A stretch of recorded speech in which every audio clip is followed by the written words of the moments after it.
We are live. We are live. We are live. We're going to do something a little bit different this morning, this evening, whatever. I'm so tired. I don't even know what it is at the moment, but we're going to play some music while you guys share away. Here we go.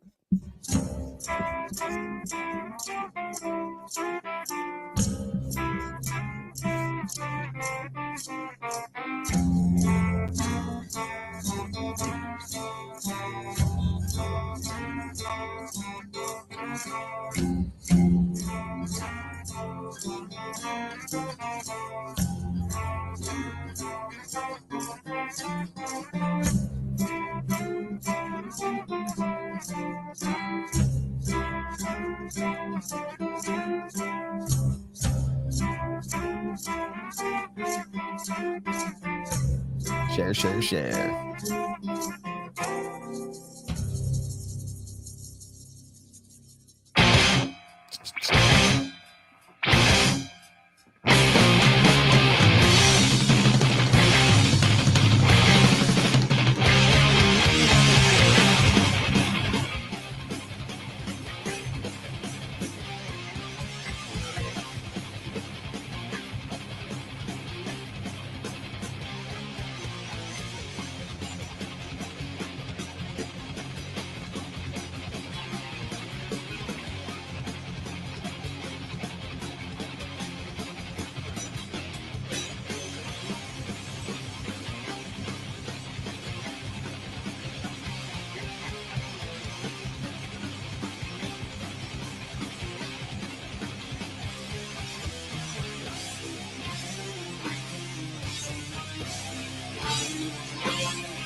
You about ready for this, Chaser?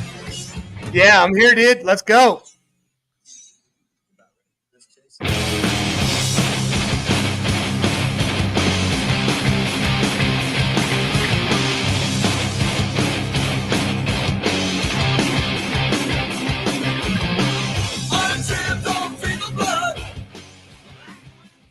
All right, all right. Yeah. Let me Cool. get back to this other layout here. Yes, sir. Chase, my man. What's up, dude? It's been 3 weeks.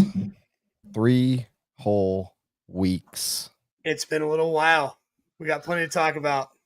So much to talk about. Oh man. I am I'm a little bit tired. I ain't gonna lie to you guys. I am a little tired. I am in it to win it tonight, though. I told Chase, don't be upset if we go long because I feel amazing. Like I feel great. I feel bad for Chase because he doesn't feel as great as I do, but I don't know where tonight's gonna go, but I know it's gonna go good.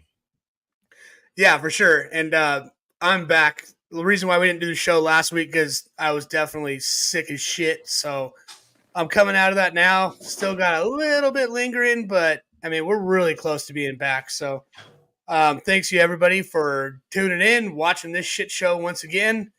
And please like, share, subscribe, do all the stuff you're supposed to do. YouTube, Facebook.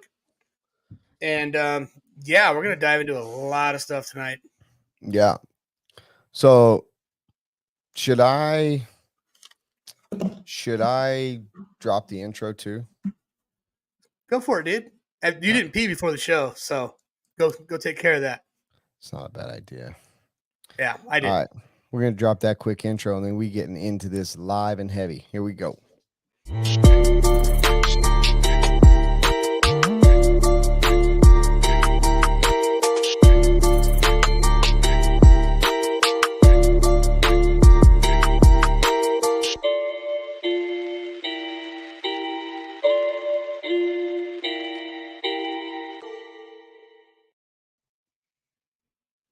All right. Well, I guess Brent's not done shaking it for caution. That's good. So, yeah, I hope everybody had a great weekend of racing. And we've been out for 3 weeks. So, hope you didn't miss us too much. But we're back. We're hyped. We're excited for the show. I think a little bit of a break was probably good. And he's back. So, let's get into this thing. What do you want to start with, Brent?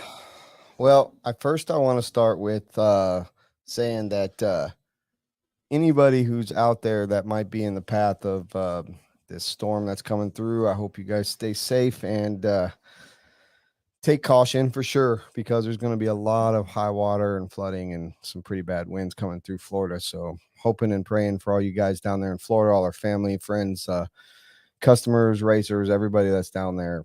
We hope you guys stay safe, because I know that we're actually going to close down tomorrow. Just I need a break, and the shop needs a day break. But we're just going to close down for a little bit of storm protection. So hope you guys are all safe. That's the most important thing.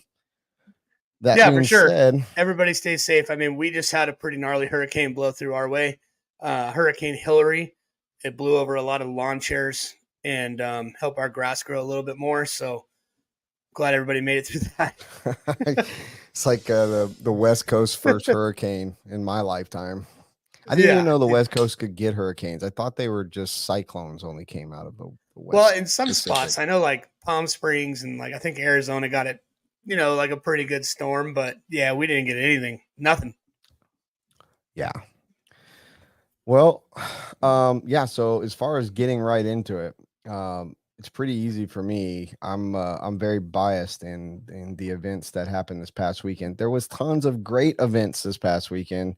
I wish I could have been at all of them. I definitely am going to be, and we're going to talk about them all. I'm definitely going to be visiting the Cheyenne Showdown and HRCR in the near future for sure. But for me, this weekend was the inaugural RC Pro-Am. Excuse me, got choked up a little bit there. So, on my mind, fresh and everything that happened this weekend, that is definitely what's going on up in my mind. Last week was LCRC's Mugen Challenge, so there was that race we have to, kind of go back to. And then obviously the big question is where are all the pros right now? Most of them are in none of them they were not all in the same spot last weekend or this weekend. Seems to be, there's some different agendas going on right now, which is cool to see. Not all of them at the same place all the time is a good thing, I think. So Yeah, that was definitely probably one of the most stacked race weekends that's happened in a very long time. I mean, 3 major races going on. I mean, 4 if you count JBRL in our hood, that's pretty big for us. But yeah, that was crazy, dude. Like I needed 3 TVs or 3 devices to watch everything at once. It was kind of tough with so much going on, but it's good for RC. It's good for everybody. Obviously, races getting stacked sometimes happens, but yeah, it seemed like all of them did pretty well. So that's cool. So kudos to everybody and getting everybody in their region. Luckily they were spread out pretty good, all the races. So I think that helped everybody in their region to go to the one that was probably closest to them and easiest for them to get to. And yeah, it was wild, dude. Like crazy. 3 banger races. And then LCRC, obviously, the weekend before was a lot of fun to watch as well. I really liked that track. LCRC has a sick ass facility. Yeah, that dude, Brian Eider has, or not Brian, I'm talking HRCR, but yeah, dude, the Mumas. I went up there for Nats a couple years ago, and by far one of the nicest facilities. The camping hookups, the just the track and the passion that they have as a family for the sport, for the business, and yeah, I mean, I recommend anyone that hasn't been there definitely go. And for the people that get to go there on a regular basis, you guys are so lucky. Make sure you thank your blessings and freaking support them. Any of these tracks that these guys are putting all this money into and this time, support them. They need it very, very badly. It's not an easy industry, but the Mumas are awesome. Brian Eider has made probably, if not rivaling the baddest, most nice, prestigious looking track in the country right now. Only second to maybe A Main. Maybe those are the 2 that are going head to head as far as the amount of money and effort that's been put into the actual track side of things. But yeah, the Cheyenne Showdown is good to see. They've got a new permanent home out there in Wyoming. I think that's right. Right, the tiers. Is that what it is? Yeah, the tiers. They've got the a new place for a new home for their club, the Cheyenne or the Wyoming RC Club, Cheyenne RC Club. They're kicking butt. And didn't you? What did you tell me that the JBRL had like 270 entries or something this last weekend? Yeah, it was somewhere around there. So I mean, you just add up RC this past weekend. Not that doesn't even count the guys that were testing at Hobby Action and any other series races or anything that's going on. I mean, this last weekend was a big weekend for RC racing around the country. So, Yeah, um, hundreds on top of hundreds of people racing. Awesome. yeah, Yeah, and man, Brian Eider's facility is unbelievable. It's like the only thing I could like match it up to in like in skateboarding would be a facility like Woodward. If you've ever heard of Woodward, they've got like the biggest skate camping facility in Pennsylvania, and they have one in Tehachapi in California, where it's all just the best of the best, no expense spared, multiple things to do, multiple parks and all kinds of stuff. And that's how I kind of compare it to HRCR with, they got their outdoor on road, indoor carpet, outdoor 8 scale track. I mean, it's nuts. That place is Disneyland for RC, and it's beautiful, immaculate. yeah. Like you said, spared no expense. And it's one part of me is kind of like, just because I know the business and understand the financial side of things, one part of me is like, dude's never going to see his investment. But the other side of me is like, the industry needs people like this. And Yeah, well, he's 100% passion. right, I don't right. think it would matter I don't think he's even looking for a return on his investment. It's all No. passion for him, dude. And that's what I was And getting at is he's very well, seems like he's well off. I've only met him a couple times. Brian's a great guy, and he's dumped a bunch of money into it, and he's done it because he loves it. Like you said, he's passionate about it. He loves racing RC cars. He travels. So I wish him nothing but success, and I can't wait until I actually get up there to visit him myself. So um and I've been wanting to go to that Cheyenne Showdown. Unfortunately for me, I started this race um, RC Pro Am on this weekend, and we are definitely looking at moving it next year forward a little bit into the year. So it's try to get while the kids are out of school. So we put a couple holds, and I'm working on seeing what the schedule is going to be like for all the other national events next year before I pick one of those holds. So. But yeah, let's get into it. First, let's say what's up to a couple people here. Donnie's dad. It was great meeting and seeing you guys this last weekend. Donnie's dad, Williams. You guys, is great seeing you guys. And you're right, we do need a refund for that intro that we haven't paid for yet. I'm still trying to get our maybe we money out should of pay Hawk. him ahead Yeah, of maybe time, that's what he's or waiting pay on. him But like an installment or something. he did send to get us him pumped. he did send us like a half of a millisecond clip of what he was working on like a week ago. So it has began being made. What's up, Chemo? I think that was Marlo Bright that said, "What's up, Brent?" Roach RC, what's up, buddy? You got What's up, Roach? Badlands. So the Badlands RC Supercross track, that is actually the one and only Captain Ahab, the pilot of the White Whale, the man, the myth, the legend, Lucas Loring, and he is back on Bush Ice. So there's no telling what's coming out of his mouth tonight. Just show everybody right there. And then on Facebook, we got Brad Powell. Thanks for watching, dude. Matthew Hancock, which is local to us, super rad dude. David Lindow, which is the father of a whole family that races out here. You know them; they're S Yeah, Works drivers. they're awesome. Family full of rippers. And Mm-hmm. then Notch, what's up, Notch Johnson? Notch is back. Yeah, Cody Turner, what's up, dude? And Steve Harris, hello. Hello. Hello. RC Jers, Cody Turner, Brian Lofton. Yes. All right. You guys are rad. Thank you for joining us. We are going to talk a little bit about these races before we get into our evening shenanigans. So I will just go ahead and start off with RC Pram because I want to talk about it a little bit. Honestly, it couldn't have gone better. I'm not gonna lie to you. I'm proud of my crew. I'm proud of what we accomplished. And the only thing that could have been better in the eyes of myself, or in probably what other people might think when they see the entry count, was our entries were a little bit low. And that's okay. I mean, we in our region specifically, we had a 10 scale race going on. That was a trophy race up at World of RC. Um, and then there was also the TSOC race by Sean Harding at SMB. So there was 3 off-road races going on within about an hour and a half, 2 hours of each other. So definitely was, probably a little bit that, and the kids going back to school.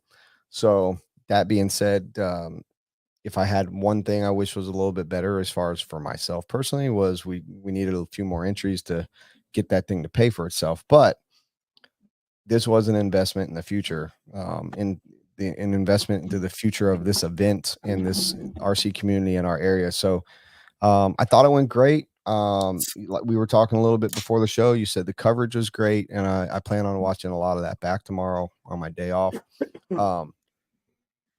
But the racing was insane. It was, people will talk. There was only a small line that you were racing in. However, people were using multiple lines around the entire track, using the cushion. It was like pure motocross. There was roost around the entire track. Tires weren't wearing. People were using the same set of tires the entire weekend. The competition was evened out by how rough the track got blown out. It was really, really fun to watch. And so many people asked me, like, are you racing? And I purposely left my car at home so I wouldn't want to race. What a mistake. Man, I wish I would have got to race that track. But Brian Burnett built the track for us, did a fantastic job. Lucas and Davey Talent, Jeremy Talent, and Paco. I mean, my crew, they just killed it. They absolutely killed it, and couldn't have been happier with the end result. So the draft was great. The draft is going to take a little bit of work. When I say that, because I'm never happy, but it was good. But we're going to make it even better. So, yeah, I would love to know what, I'm seeing some of the comments in the comments right now. I can see people said it was fun to watch and whatnot. What'd you think? What did you take from it? I know you were watching a good bit of it. What'd you take from it? Well, first off, I don't think you should let the entries discourage your awesome event and concept that you put together. If you want to put them side by side, it kind of had like the same. You look at TNR. Chris Nelson when he had the TNR race, his first race, I don't believe they broke 200 entries the first year when we were at that first year. Second year, I think it was like 700 fucking entries. Yeah. At that race. So people kind of got to see what's going on, and see the vibe and see what happened and see how rad it is, hear about it from the people that were there, watch it, whatever. And then I think you're going to see, double entries next year, double, triple entries. You know what I mean? You're going to be fighting people off. Like I said, don't let the entries discourage what you did. Because we saw it with TNR. It's the same kind of thing, the same vibe of a event for the racers. Everybody there knows it was there. And honestly, to have your first big event like this be smaller entry count, it might have even be better for you. You kind of control what's going on a little bit more, be a little bit more. I don't know. You know what I'm trying to say. Yeah, and I don't want to sound like I was complaining about not having entries. I knew going into it that that's where we were at with it. As a promoter, you have a very good chance of losing money the first year or many years if depending on how you do it. I'm not upset on how it went one bit. Okay. Well, anyways, on another note, I did put some notes in. I put some notes in for every race that went on and kind of put them all side by side. But for the Pro-Am, the coverage was you won out of the whole trifecta of races going on this weekend. You guys definitely won with that. What I thought was cool is I think I mean, all the backdrops and the overlays and, going in between stuff with the graphics and all that stuff, that was definitely top notch. Kept it like definitely more exciting to view when I watched it.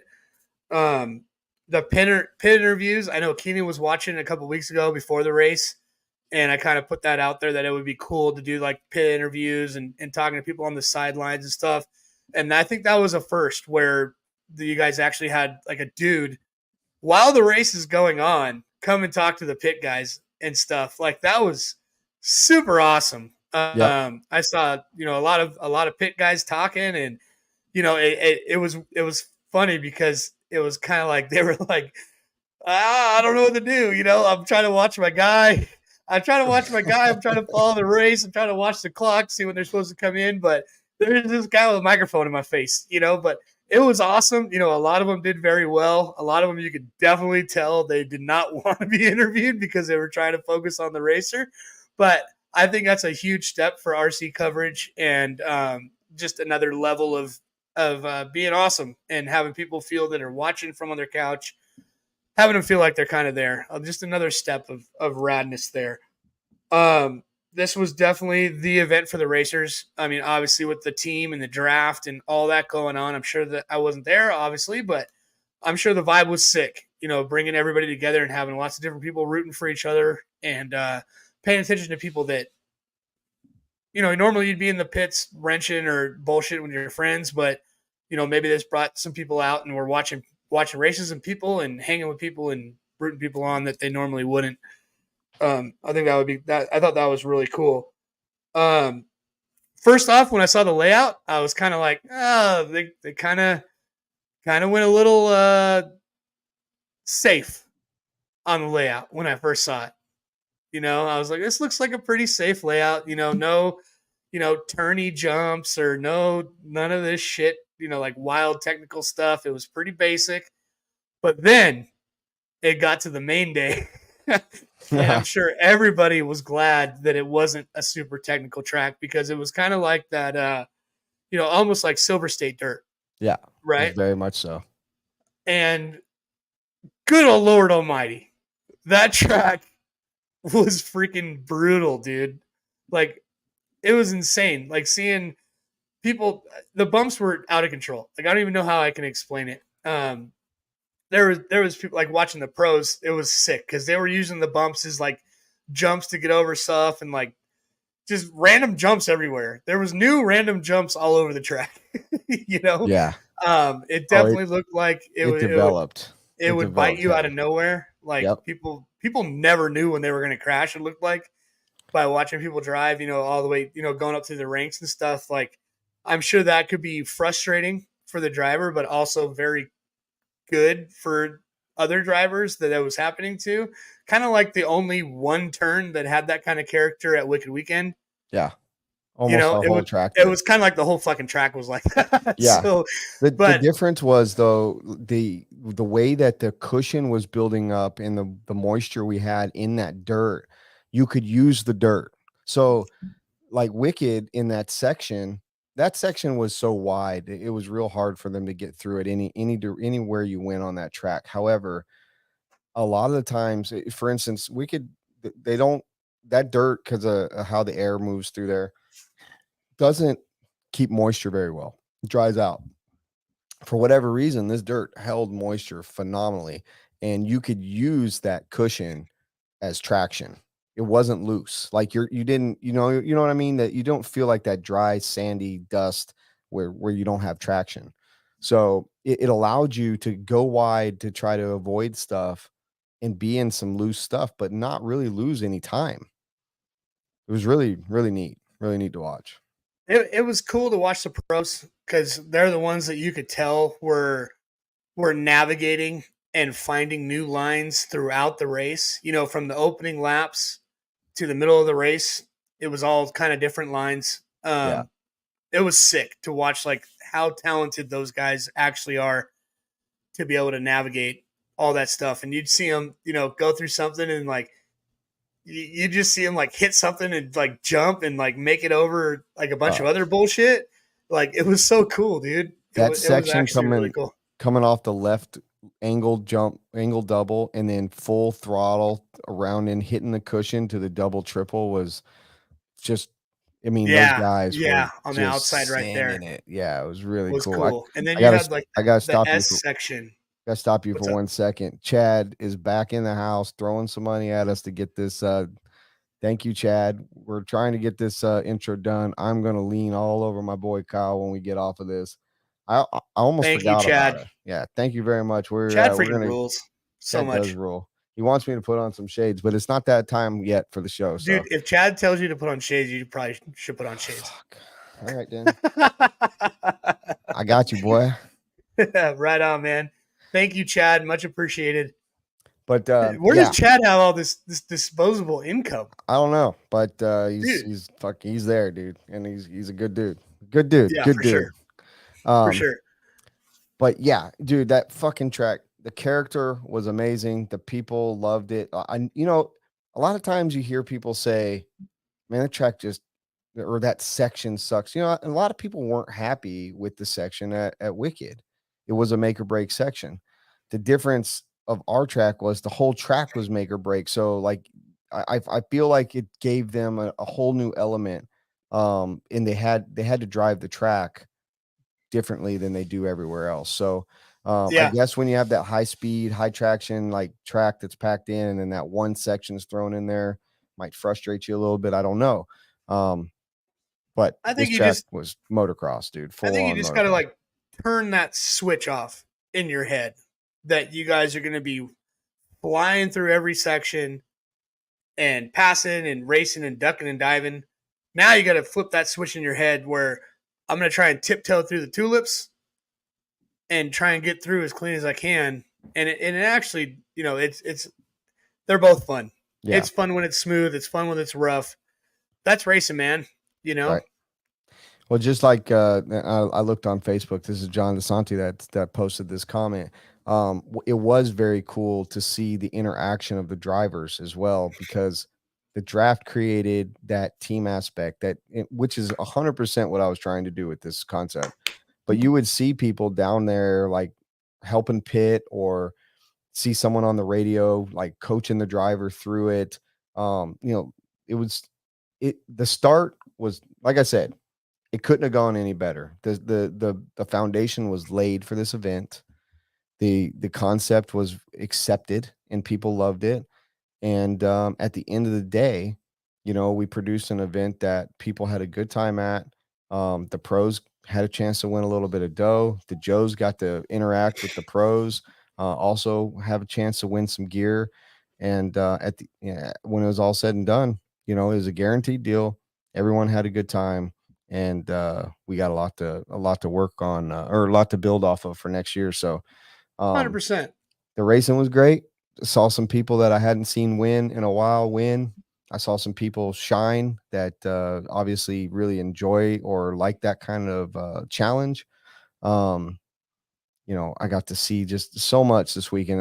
A bunch of teams work together, a bunch of people working together that you don't normally see. So for me, 100% success.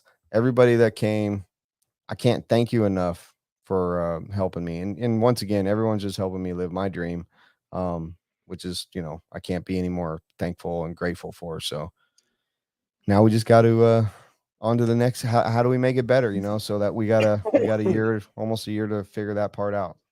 Yeah, man. Just do the exact same thing next year. You'll be fine. Pretty You got a much. dialed event. And the other thing that nobody or that no one really knew, but a few people, but we kind of let the cat out of the bag, and it'll be official on the Badlands Facebook page and everything here real soon. But the 2023 Fall Brawl will be at the same building under the roof. So that's coming. Lots more details on that for anybody that doesn't know about that. That's the first time you heard of it. You're welcome. Yeah, so start working on that rough track setup, everybody. And Well, congratulations to Spencer Heckert for sweeping that thing. he Good did. job, Spence, man. He's always there, but dude, to see him win was so awesome. So awesome. And Camden for coming in right behind him. I thought Camden and I were going to have our first win together. I've been pitting for Camden in a lot of these big races for the past couple of years, and We led 25 minutes before Camden shit the bed on me. I did my job. I fueled him more than he needed to be fueled on a regular basis, too regular, and he was killing it. Had over a 10-second, 13-second lead at one point, and he fell apart in the last 5 minutes. But he stayed in second. He's making a ton of improvements. I love the kid. He's so rad to watch. He's so much fun out off the track. He's got a bright future ahead of him. So I thought we were going to have that Camden win. rules. Thought we were going to have it. Camden rules, and I think we do have a video snippet, right, of your pit interview with Camden, or while you were pitting Camden. I do have the pit. Yeah, so I got this interview I could throw up there real quick. Let's watch that. Let's see what you guys think. You know, it's not really PC. Kind of is, maybe not. It's super PC. It's good. Let's see here. All right, sharing screen. I'm a redneck. Hang on, Lucy. Here we go. So here's a lap around the track with our boy Camden real quick. A 35-2, 5.8 second lead over Spencer Heckert. Spencer Heckert having another long lap. 39.9. So now that lead is now 10.5 seconds. This is exactly what Camden wanted. And Cole Ogden back there. He's now 17.8 seconds back of our leader. Lots of time left here. 20 minutes left to go. 9 minutes, 19, 20 seconds left to go. We got Blake Baker cheering on Heckert here, and we have somebody off the track. Okay. So. Yeah, the track was so getting it wrong over there. All right, guys, we're standing by with Brent Densford, who is pitting for Camden Lime right now in this Pro Nitro Buggy A main. Pretty good start for you guys. Camden getting off to the lead after a little mistake there with Ogden and Heckert. Looks like you guys are short pitting. Are you guys just a little concerned about runtime or just trying to be safe? No, Camden's been drinking some fuel. I think he thinks like it's, an adult beverage or something. And he's sound like he's ready for a good time. You know what I mean? So what you're saying is Camden's guzzling the fuel just like he guzzles drinks. What I'm saying is he's freaking fast right now, but he's drinking a lot of that dang Nitrolux racing fuel. So looking forward to seeing how he can do. If he can keep it clean, I think we're going to have a really good result here. I'm wishing you guys the best of luck. Obviously, a lot of time to go, but a great start. So that was literally about a minute before I had to pit him. And I was getting a little nervous. It was going to keep going. So I had to dump the fuel in the gun. And literally as he walked away, I yelled up at Camden, next lap.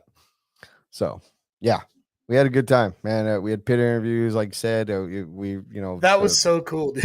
Everything about the event went really good. The draft was really, really good.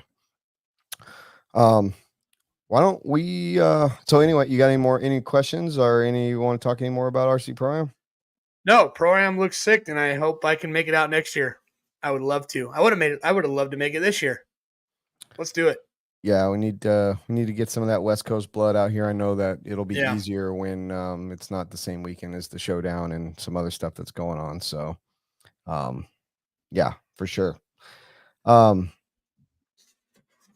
let's talk about what you were at the JBRL. So let's talk about that. Let's talk about that. What a huge entry for just a one of his rounds of the JBRL. I mean, Jimmy's killing it out there.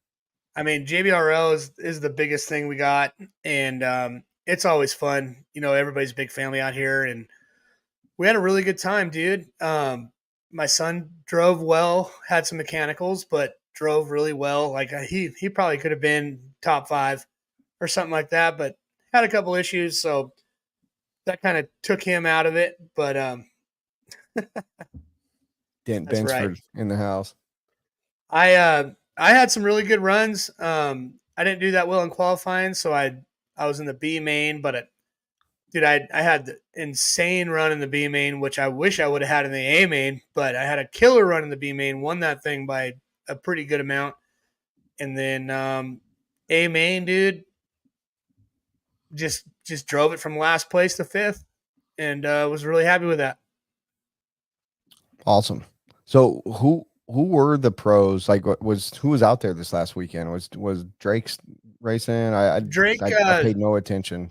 Drake wasn't out there, but I mean, you had Jermaine Robinson, Steve Harris, Frankie Contreras Jr., Ryan Pavitas, Oh man, who else was out there? That's all I can think of right now as far as top level dudes. There's a dude that's coming up, drives for X-Ray. The hell's his name? Can't think of it right now, but dude, he's killing it and he's fast. He's really, really fast. I see that Sugar Bear won the Nitro Yeah. Pro or the Expert. Yeah, Harris. Yeah, Good Harris job, won that. Steve Harris. Frankie got second. Ariando got that third. Kirkman. Yeah, drove his way up Arredondo, to fourth. Kirkman. They're coming back to me now. Arredondo, Kirkman.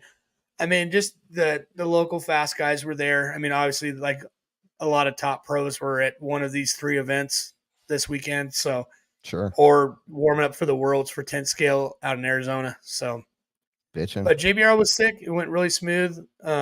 He does like a stepped thing for his entry count. So if it's like 260 or under, you get 2 5-minute qualifiers and a 15-minute main or whatever.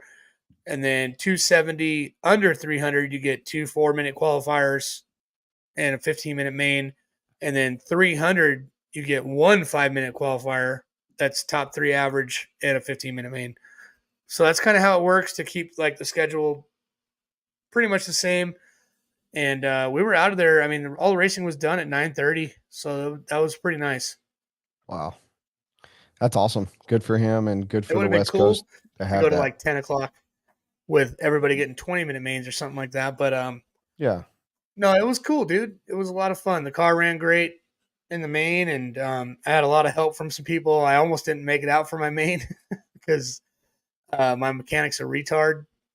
Forgot to put a pin in his drive shaft, his out drive or whatever for the rear diff. So I went out Whoops. there with front wheel drive. So Whoopsies.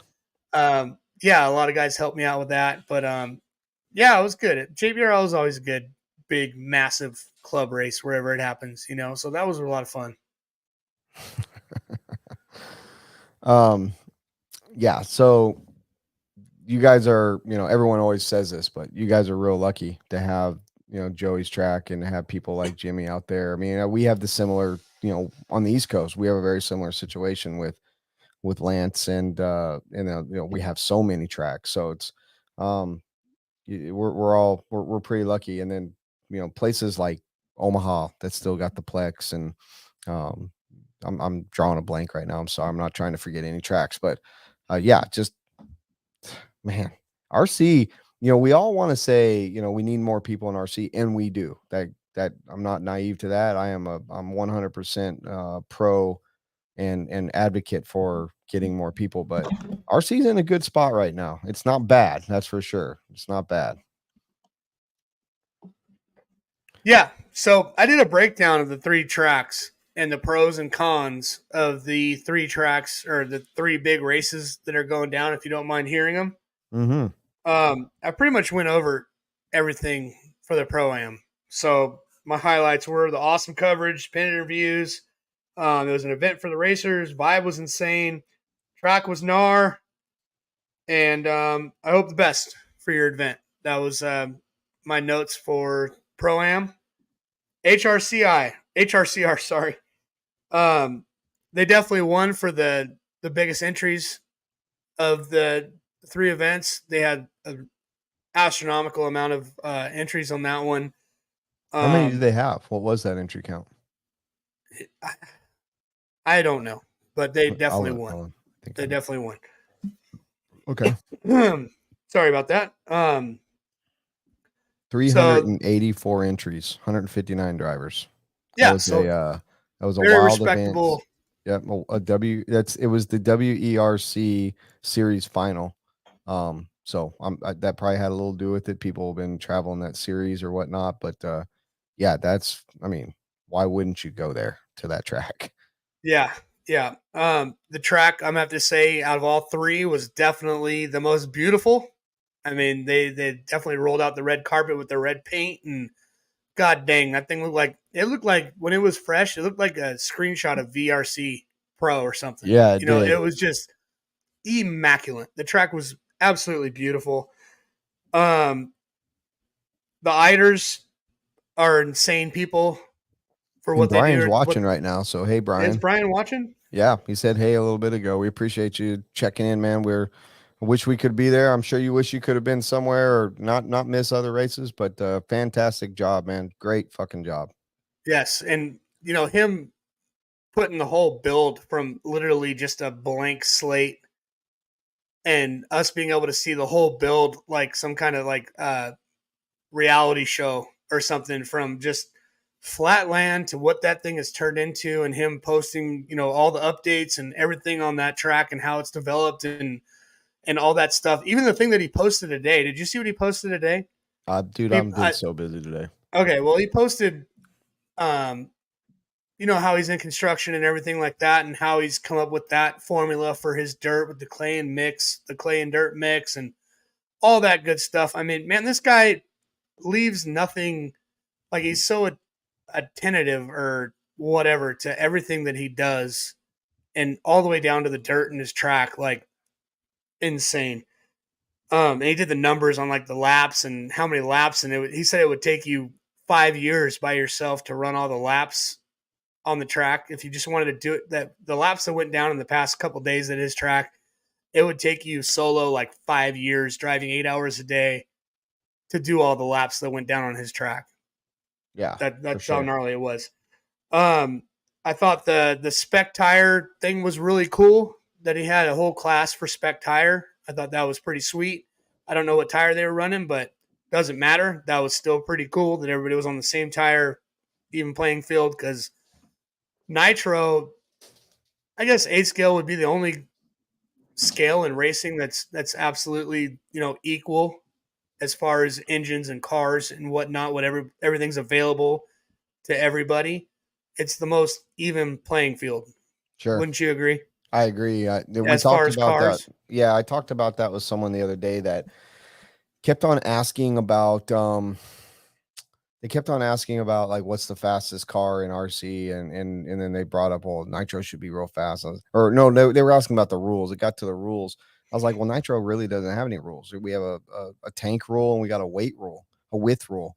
So, in the grand scheme of things, no one ever even checks that stuff unless you're going to Nats or DNC or the Worlds or something. So yeah, it's the most even class. It puts everybody on the level playing field for sure. And the fact that we have three different, well, if you throw in the 40 plus, we got 4 different levels of it. It's just like going to a motocross race where you're going to be moving up. You try to move up the ladder, and when you're too old, you fucking move back down the ladder.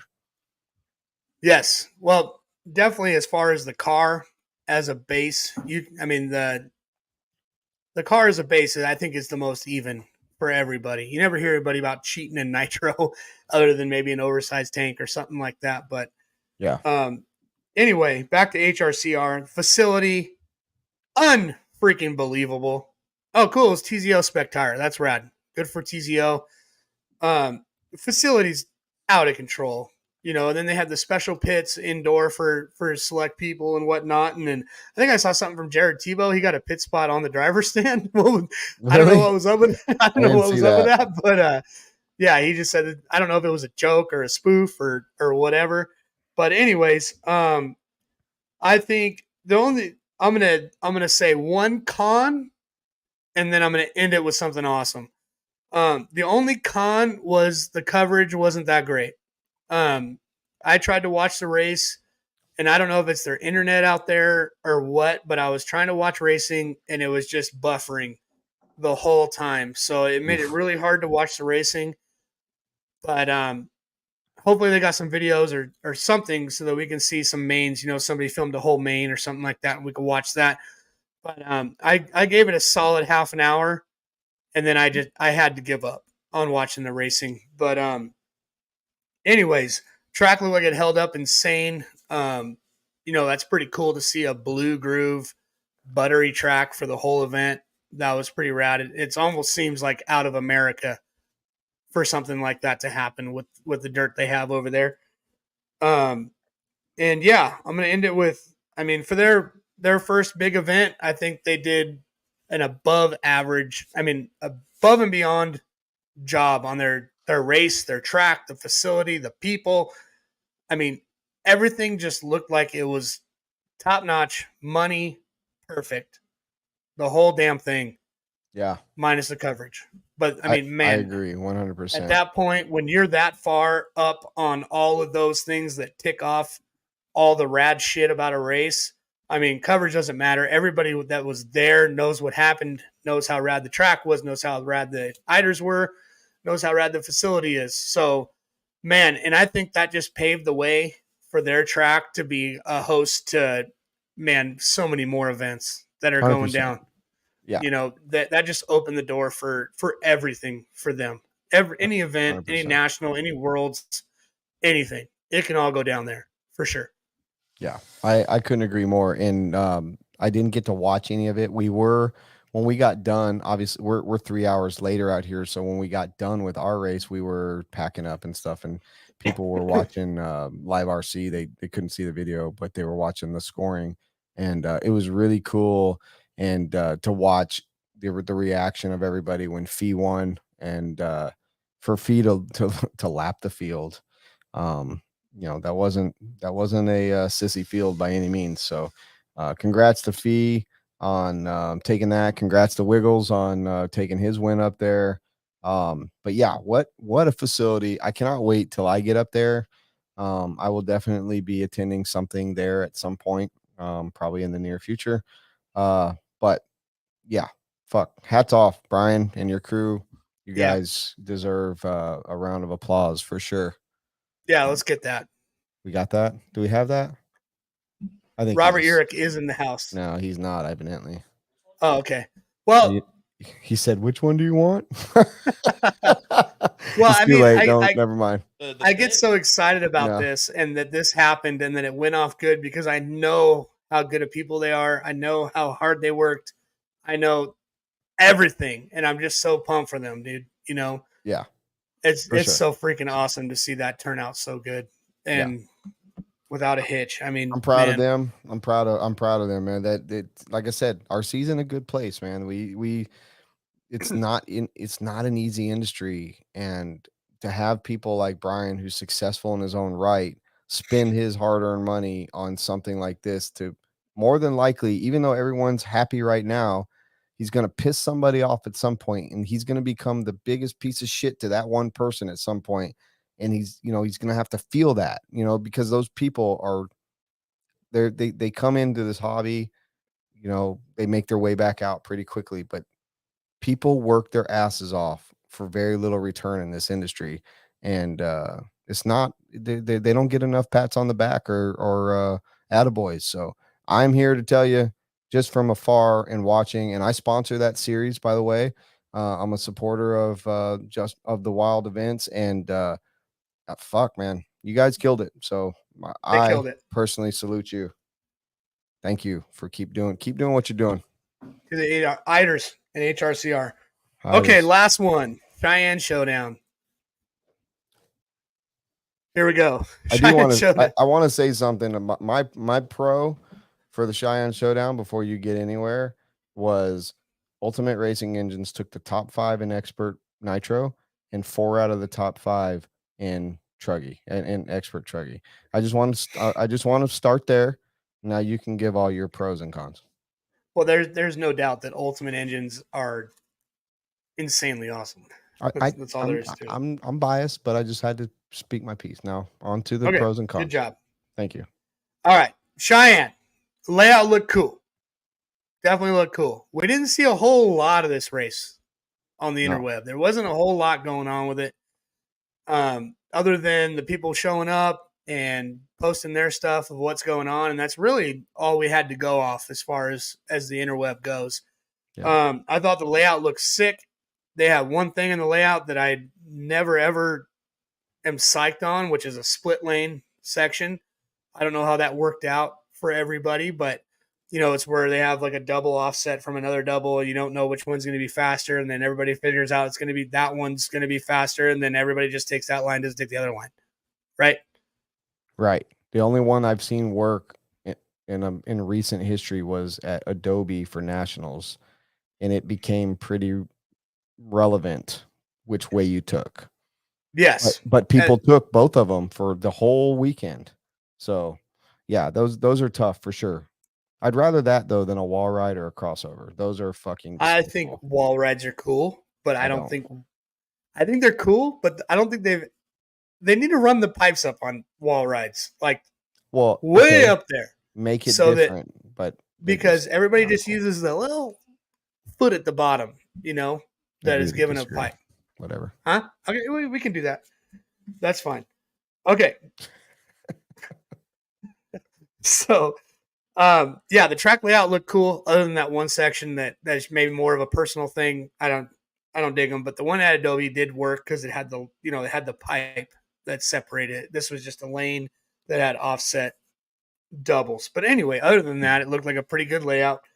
What did they had? I got them for probably the most moonshine drink at one race in 3 days.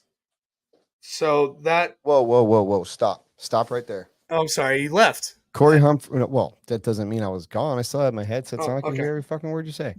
All right. Corey Humphreys, I wish you would chime in because I would like to know if you think that Cheyenne drank the most moonshine consumption of the RC weekend over the RC Pro-Am, because as I remember, I think one fella showed up with 20 mason jars full and there wasn't one left when we were done. Now, I don't know what All right. they showed up with, but I'm going to go out with the 20 and we'll just start right there. Okay, I'm going to guarantee that there was more moonshine drank at Cheyenne between 10 or less people than at the Pro-Am.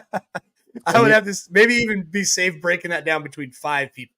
I need Spencer to call in during the Spencer Hecker to call in during our live call-ins, and also Camden Lime and Evan Vale together.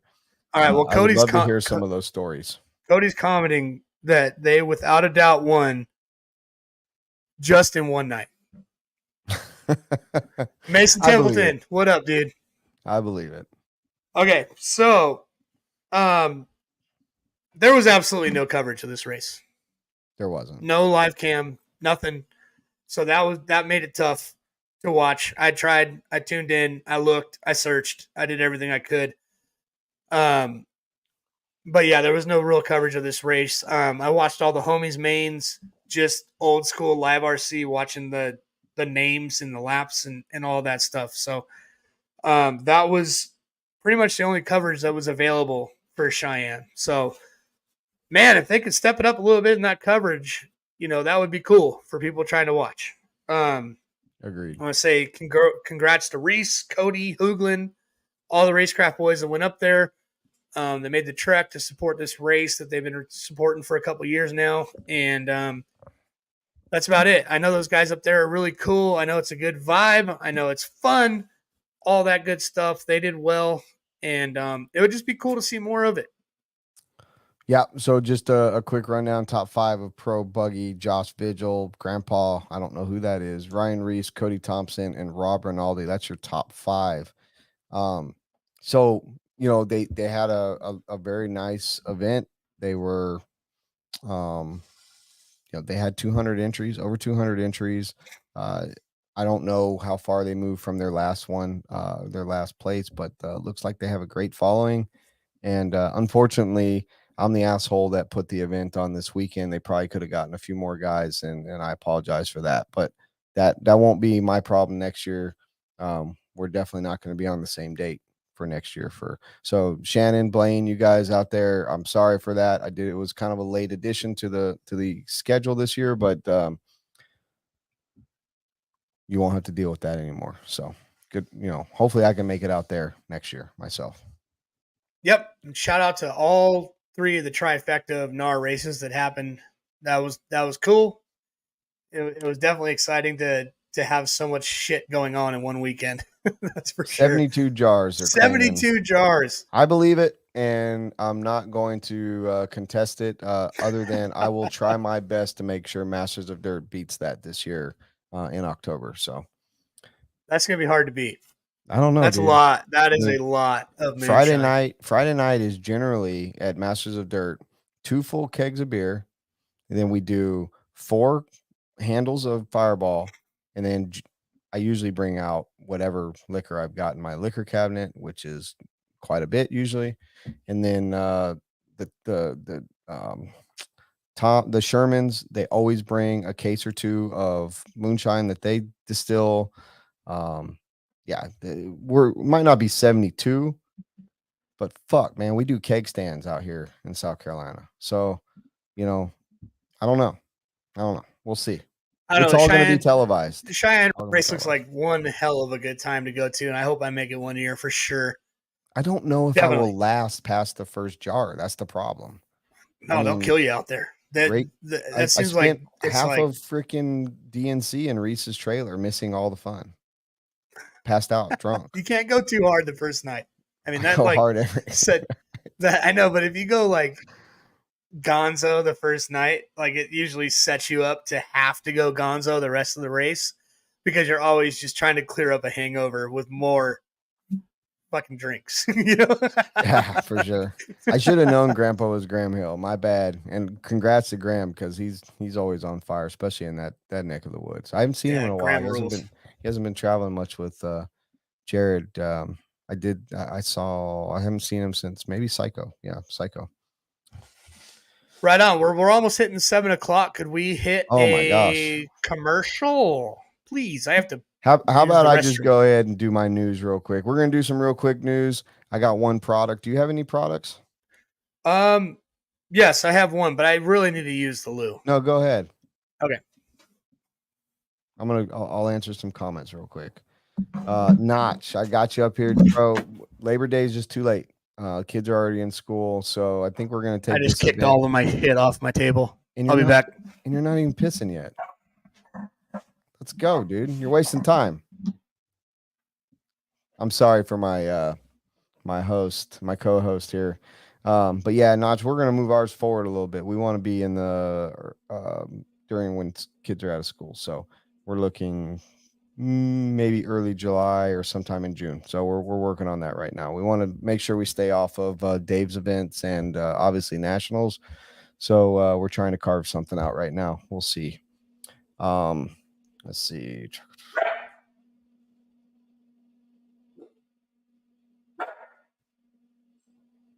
I don't know what that means, but thank you. I respect track owners. That's for sure. That is for sure. Masters does get wild. Derek knows you've been there. Samantha, moonshine is dangerous, but I don't know if you guys get real moonshine out there in Cheyenne. I assume they make good moonshine in the Rockies. I never was drinking moonshine when I lived out there. However, out here and when it comes from Tennessee and West Virginia, that shit is made the way it's supposed to be made. No discrimination, just saying I know what we got out here. Lucas says Memorial Day. Yes, Memorial Day is a possibility, but we are the venue that we use and which has turned out to be beautiful and perfect for us. They do a ton of rodeos and equine events, so we have to work around that as well. So, yeah. All right. So Chase is back. I'm going to do some news real quick. So I am going to start with Hank the Tank. What would you say if I told you an animal by the name of Hank the Tank has logged in over 21 home invasions? What would you say? I'd say that's a little above average. Yeah. So Hank the Tank, which is actually Hinureta. Is that how you say that, Robert? Hinureta? Yeah, I think so. Hinureta, which is a female bear in South Lake Tahoe, which some of you people that are watching probably know about this bear, has logged over 152 reports of conflict behavior in 28 home break-ins.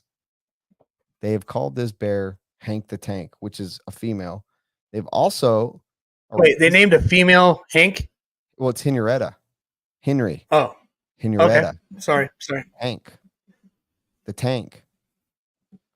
So yeah, this bear has logged 28 home invasions in. They have taken it into custody more than once. They won't. I don't think they're euthanizing it. I think from the way I read it is because it has 6 cubs.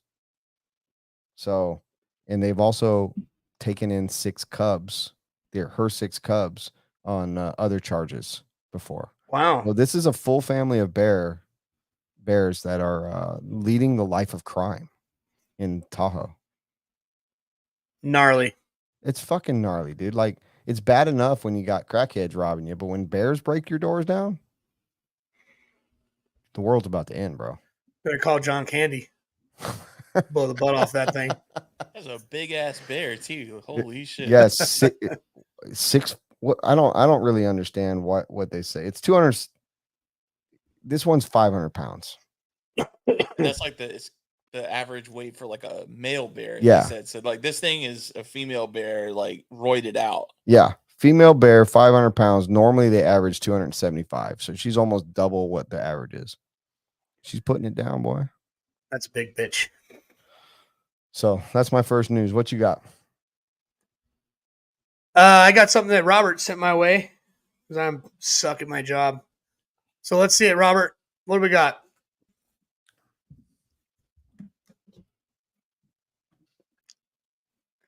All right. So there's a TikTok trend going on where parents are cracking eggs of on kids' foreheads, which I've seen, and I think it's freaking hilarious.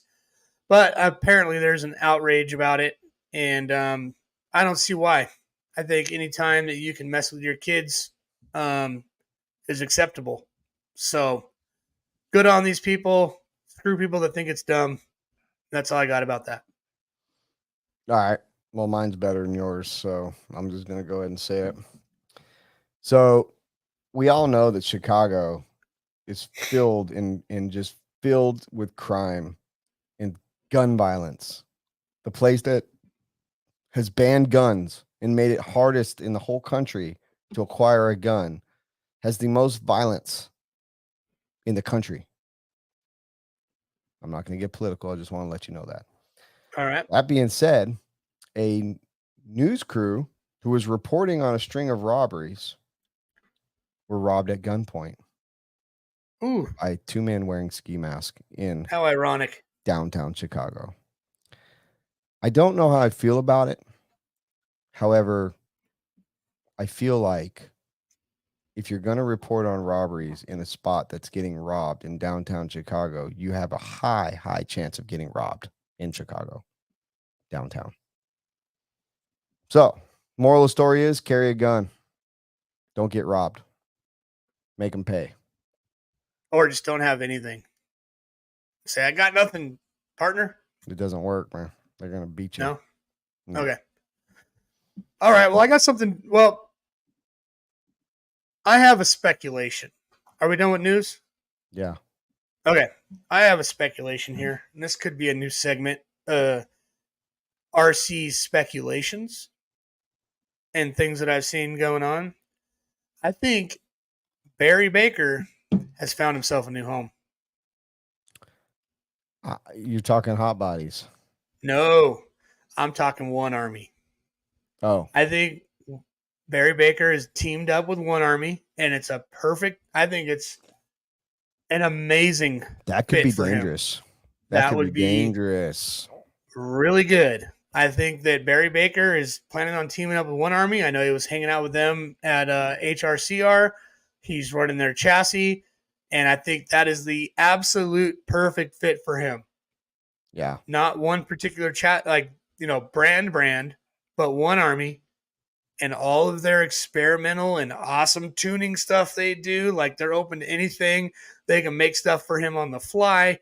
I mean, anything he wants, they can make it and probably have it to him within a week. If he's got an idea about a new spindle, a new freaking this or that, or anything like that, they can crank it out for him. And I think that it's, man, when those worlds collide, some real shit's going to go down. Yeah. And the Bartletts are such good people. And to have someone with the knowledge like Barry's got, that could be dangerous. That could be very, very dangerous. So, yeah. Hey, speculations or not, it's fucking rad. Yeah, it's good to see Barry back out there and not walking away from everything after that whole bullshit that happened. And I don't even know what really happened, but the fact of the matter is, we need Barry Baker in RC. So, yes, for sure. and I think that would be. I mean, there isn't a better fit. I don't think there is. You know, he's out of the corporate environment. He's out of all that red tape, all that stuff going on. Yep. And I didn't even think about that. Dude, I think it's just great. If that goes down, I think it's awesome. I agree. All right, I got one product I want to show everybody because I love it and it is installed in my truck. Robert, can you please post up this product? We're going to share something for you guys. It is a company called Bullet Point mounts. These things are fucking rad. I didn't want one of those generic phone holders that sit in your car and kind of got the clamps around it. I ended up getting the one that has a magnet and it phone charges and everything else. I'll eventually probably put a GoPro on one of those ball mounts or something to record all the idiots that are driving in front of me. But if you guys have a truck or one of the vehicles that they support, I recommend definitely check them out.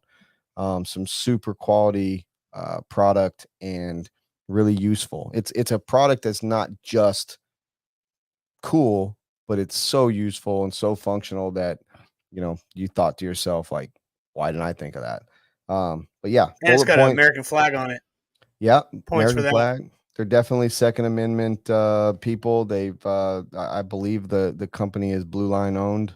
So you know, support them for sure. And I personally have one myself, and I put the stamp of approval on it. So Bullet Point mounts, they're fucking rad. Very cool. That's a fucking mount. I'll tell you what, dude, there's a lot going on. That looks serious. They are very serious. That looks very serious. Cool. So if I could help them sell one more mount, I hope somebody buys one because they are worth their money. I don't know if do you know if they have one for a 2016 Ford Transit van? They probably do. And they probably have one that has a cup holder for a skinny can for Justin Hoogland. Yes, for sure. Oh, dude, I had a rad news thing. Can we go, Robert, please, let's rewind the show real quick. Pull up my news thing I sent you like a month ago. Please. Yes. Okay, here it is. Kids Mullet Champion, Pennsylvania, this 6-year-old boy who also shares the same last name as yours truly, Rory Ehrlich, the mullet champion. I feel like that guy should be sword fighting and drinking beer. And my homie Garrett Nerd sent me that, and I had to put it on the show because that is freaking awesome. He's got the same last name as me, mullet champion. And you know what he did with his winnings? I don't know how much money he won, but you know what he did with all those winnings? He bought his sister a fucking alpaca.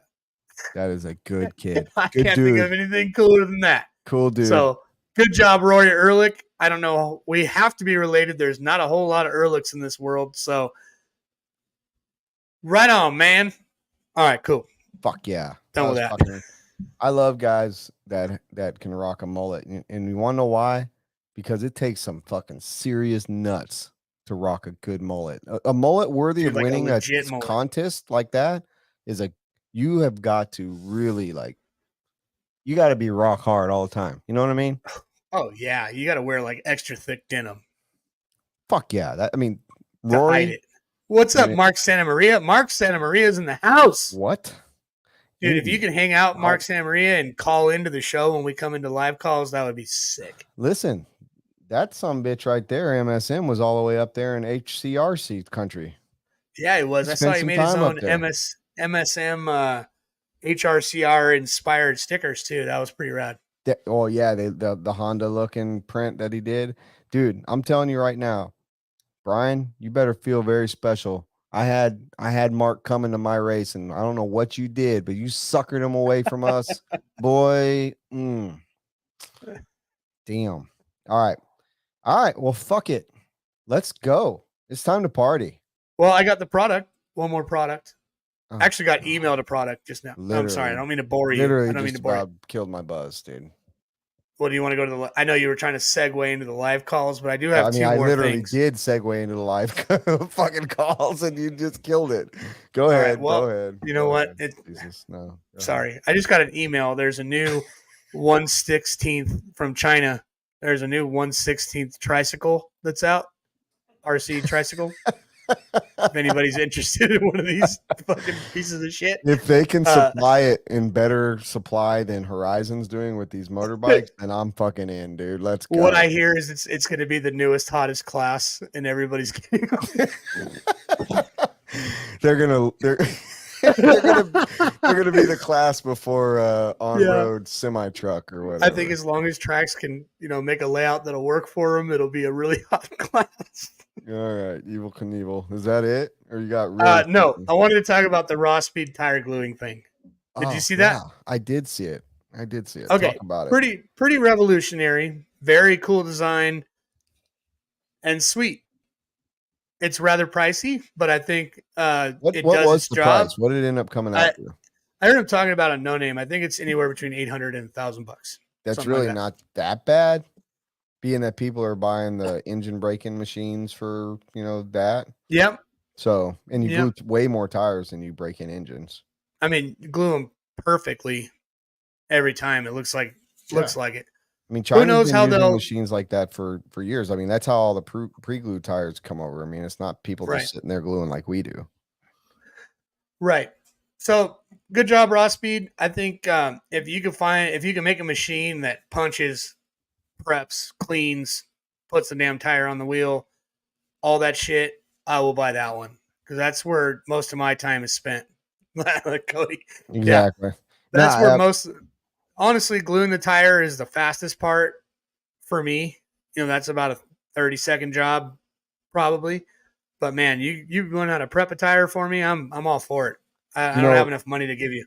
If a tire could just be dipped in a solution and pulled out and it dries and it's clean, it like eats off all the mold release or whatever, then that would be the easiest way. But there's rubber is porous. There's a chance it could be ruined. So definitely crazy. Yeah, but cool. Good for them coming out with something. A lot of these smaller, or more individualized companies that are gluing tires for people and stuff like that. I can see how they could benefit from that. So, especially Dirt Donuts. Yeah. Speaking of which, if until that machine comes out to the public and you guys want to spend that kind of money, the Assault RC tire gluing jigs, best on the market. Get you one. That's what Dirt Donuts uses. A lot of people use them. Definitely the shit until you can get that $1,000 automatic one. Yeah, but very cool. Good job for them coming out with something that nobody's ever released to the normal market. So hopefully a lot of people buy them, and hopefully it was worth everything they did to make it. Need a community one for the racecraft room. Everybody that rents a spot from you in there just give you $250, and you have one in there for the everyone to use. Dude, it's so hot in that room. I don't think anything would last. Like glue dries up. Like it's hot. Well, then you also need to throw another $200 in for a mini fridge. Dude, it's too hot for a mini fridge. We had one in there. Holy shit! Like a fridge won't even stay cold in our room. Insulate the fucker and put a mini split in. What the fuck is going on with you? We gotta do something in that room. God. That room sucks. Can I segue into live calls? Yes. We're taking live calls now. It's time to party. Let's fucking go. I've been wanting to fucking talk to some people. Robert, you about ready for this?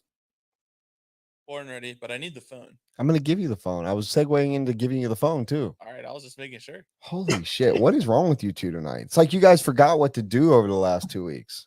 Yeah. Well, call in everybody. Don't be afraid to be a repeat offender. Call in again. Let's talk. And Brent wants to go long tonight. So we're 15 minutes past when we normally go into our live calls, but we are willing and ready to go a little bit longer. That's not going to change the time. Oh, Brian Eider wants to call in. He just texted me. Well, fuck yeah. Hold on. I got to hand my phone off so we can do this.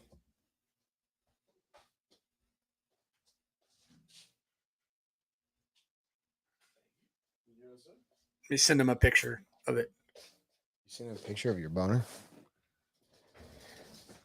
Oh, wait. Are we live? I shouldn't have said that. Yeah, we're live. Oh, God. I'm sorry. Man, I am being rude tonight. I am so sorry to all you guys out there. Dude, maybe we should just do our show like forget all this other horse shit that we do to get to the live calls and just do a live call show. But then it would just be blasphemy. We got Yeah, a it little would bit be a of shit structure. show. Okay. We Low gotta have a structure is little good. bit Low structure is good for everybody. All right. I hear a call coming in. We're about to see. I got. Put it in, Cody. I would love it. I've got an inkling of who it is. It's Cheyenne Eider. Oh yeah. I think it's Cheyenne Eider. We got a call. We got a call. We have a Cheyenne call. Eider. Cheyenne Biter. Cheyenne Eider. I don't know if that's the right words to use with the recent races that went on this year or this weekend. But True. True. how about Brian Blighter. Brian Grider. Brian Blighter. Brian Blighter. How about we just put him through? All right. All right. Coming in. What's up? What's up, guys? How you What's doing? up, dude? Doing good. Have you gotten any rest yet? No, I'm filling cars, get ready to go to Mexico. Fuck yeah. Sick. What's going on in Mexico? Vacation? Got the Mexican Nationals next weekend in Ensenada, bud. Oh, that's right, man. All those guys were up here at JBRL. There was like 12 of them all up here this weekend. So, yeah, that's going to be sick. Heck yeah. Yeah, Ricardo's been trying to get me come down to Cabo. I think the last one. Why not? Yeah. Oh, man, it's Modelo time, Brian Eider. Pacificos, baby. Yeah, those two. So Is, your track looked fucking bitchin', and man, congrats on such a successful weekend. Thank you, man. It was incredible. I was blown away at the response. Absolutely blown away. We had zero expectations. We put our heart and soul into it, and I think people realized that and they showed up to support. It was pretty rad. Yeah, it showed. It showed you guys did that for sure. Yeah, it's the track of dreams, man. You built it, and they came. They did, and they came in force, and I tell you, I had a couple of guys that put like 12, 14 hours a day. It took us 9 days to build that track, and we hauled in another 120 loads of dirt. We mixed in a bunch of clay, and I got my buddy Jared Cosacrea, I got my buddy Jesse Shelton, my buddy Jason Bird. Those guys, literally, we were 12, 14 hours a day. We were zombies putting that track together. And then we had rain. We had rain come in. We stayed up till 1 in the morning piping the track. That track's clay, so when it rains, you got to get off of it. So we all lost our voice. I think some of us didn't eat for like 3 days straight. It was pretty. Well, you guys killed it. Yeah, we got her done, and it was a surface that's never seen that many laps. So the nerves were pretty running rampant, making sure that I move dirt for a living, so we kind of have a general idea of how that clay responds to water and compaction, and what type of compaction to use, and so we kind of had a general idea as far as what that dirt would do in a construction mindset, but no way in an RC mindset. Right.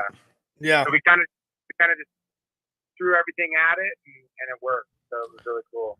It's funny you say that, because we had some dirt delivered to this arena that I dealt with ahead of time, and we had not as much dirt as you did, but we were just trying to add to it, and we're going to add to it again before the fall brawl. But the pit that this came from, and because it's an equine arena, they have to use a specific kind of dirt. They can't use a very, very high content clay dirt. But unfortunately, the dirt that we got was so low in clay content that where it was, we had to literally bury it and make sure that the dirt that was already existing went on top of it to pack properly and hold as good as we possibly could. So I know exactly what you're dealing with when you start talking about the different clay contents and having dirt clay, anything moved in and having to mix it all. It's a lot of time and effort. Yeah, and it was super stressful because the dirt we have, you can't touch it when it's wet. It's just like dog shit. So right, we had to like spread it out. We had to water it, and then we had to stack. We had to high stack this dirt so it would hold its moisture because if you leave it laid out, it shrinks and it cracks and it turns into these big hard clods of crap. So yeah, keeping the moisture right in that dirt was like a science project. Wow. Well, right on, man. So yeah, Joey put in a killer layout, but I had one question for you, Brian. How is it seeing the look on your son's face with all this stuff that got put together and all these people coming to your house and, all this big extravaganza and awesomeness that you built? What has it been like being a dad and watching how stoked your son is for all this happening? Like how, just 2 years ago or 1 year ago where, there wasn't real, you just built this up very recently. So what is it like being a dad to your son, and what are his conversations like with you with all this stuff going on? I mean, it's just kind of how I roll with everything I do. I just do everything way to the nth degree. So I think they just kind of expect it, to be honest with you. Like, I mean, we've owned a construction company for 25 years, and we started with 2 guys. We went to 230 guys, and we started with 1 dump truck, and we ended up with 40 some odd dump trucks. So I've always just kind of done everything a little probably overboard. So he thinks it's really rad what we got going on. He works a full-time job down at the marina, and when he rolled in for the race, and we had 106 some odd people here, he was like, wow, this is like a DNC of the Northwest. That's right. Cool. But awesome. I think what was better about the whole race was just the general attitude. We're so grateful up in the Northwest because we get, like 6 or 7 months of nice weather, and then we get, 4 or 5 months of winter where we're stuck inside. So everyone's so grateful to have beautiful weather and to be able to have a beautiful track and enjoy that up here it was like 85, 87 degrees. So we had people from Phoenix, from Tucson, Wiggins from Texas, Teep from Kansas City. And these guys are all like dying in 100 degree weather with high humidity. So, they were all just, I think nice weather puts everyone in a good mood automatically. Oh, yes. For sure. So it was just really, race was just awesome. And yeah, man. And that's with Mark Santa Maria. Go ahead. I'm sorry. Like, man, I'll tell you what, when I saw what the weather was going to do, then I really wanted to come to your race. Yeah, man, your track looks like a freaking, with the pines and all that stuff going on, your track looks like a damn Thomas Kincaid painting, man. It's so beautiful there. Yeah, it was pretty awesome. We got a little bit of rain on Friday during quals. We got shut down for about 4 hours. But I had a lot of forethought when we built the track. So the entire facility is actually built on a 2% side slope. So like the parking lot, the track, everything is sloped east of west. So the track actually has 2 feet of fall in it from right to left. And then when we brought in all the additional dirt, we put a 2% grade in it from south to north. So if you're standing on the driver's stand, all the water, it's kind of like Thunder Alley, right? It all goes to the wall ride, or Channel Islands. It all goes down into the sweep, that big sweeper. So now my track, when it rains, that clay doesn't really absorb water unless it sits on it. So when it rained, all the water shot down to one corner of the track, pump it off, give it about 2 hours, and we were back running. Nice. So it was really kind of cool. Like an amphitheater. 4 hours of rain. Yeah, exactly. And that clay, if you let that water sit on top and puddle, then you're done. You can't even walk on it to go pump it. You just sink to your ankles. So having a little bit of forethought and knowing what that dirt would do and putting a bunch of slope in the track. And, when Joey got here, we had 4 skid steers and 3 rollers and a water truck. And we had 4 dudes ready to help him. And, he looked at that pile of dirt and he's like, I've never, ever done a track build with that much dirt. I was cool to impress dirt. Nice. Yeah, man, you guys are doing it right, dude, for sure. Good grief. We got a question on the interweb here. Mark Anthony Van Norden is asking if you're looking to do a national race. Oh, there, boom. There it is. Ow. Are you looking to do national races? Are you bidding for the worlds? What are you doing? Because I think you could do it all. Whatever you want. I mean, I think the world is yours as far as events go right now. I mean, when I built the facility, I definitely read the rule book on how to qualify for a world's race. So the driver's stand, pit lane, the track, the fencing. The only thing we're lacking right now is our grandstands. It's a huge expense that, obviously if I get a world's race, which World 2026 is on my radar 100%. I've already applied to have fuel mats here next year, talking with Clayton. That application's in, pictures are in. He's seen all the videos and all the footage of the track. We just got to remind him that I'm not in Iowa. He keeps thinking I'm in Iowa. But no, not Iowa. And but yeah, absolutely. I think having a roar race here. I went to the Chico race. It was my first roar race. I had a great time. The vibe was cool. The race was fun. I got to spend time with Kevin Jellick before he passed, so that holds near and dear to my heart. Kevin was one of my guys that was supposed to come out and build the track for us. So it's unfortunate that's never going to happen. But we went down there the year before. We raced a Labor Day shootout with them. Got to spend a lot of time with Kevin. It was really cool. He's got a good thing going down there. Hopefully, whoever takes over that position, holds up what Kevin built. Yeah, that was super sudden and very, very sad. For sure. Yeah.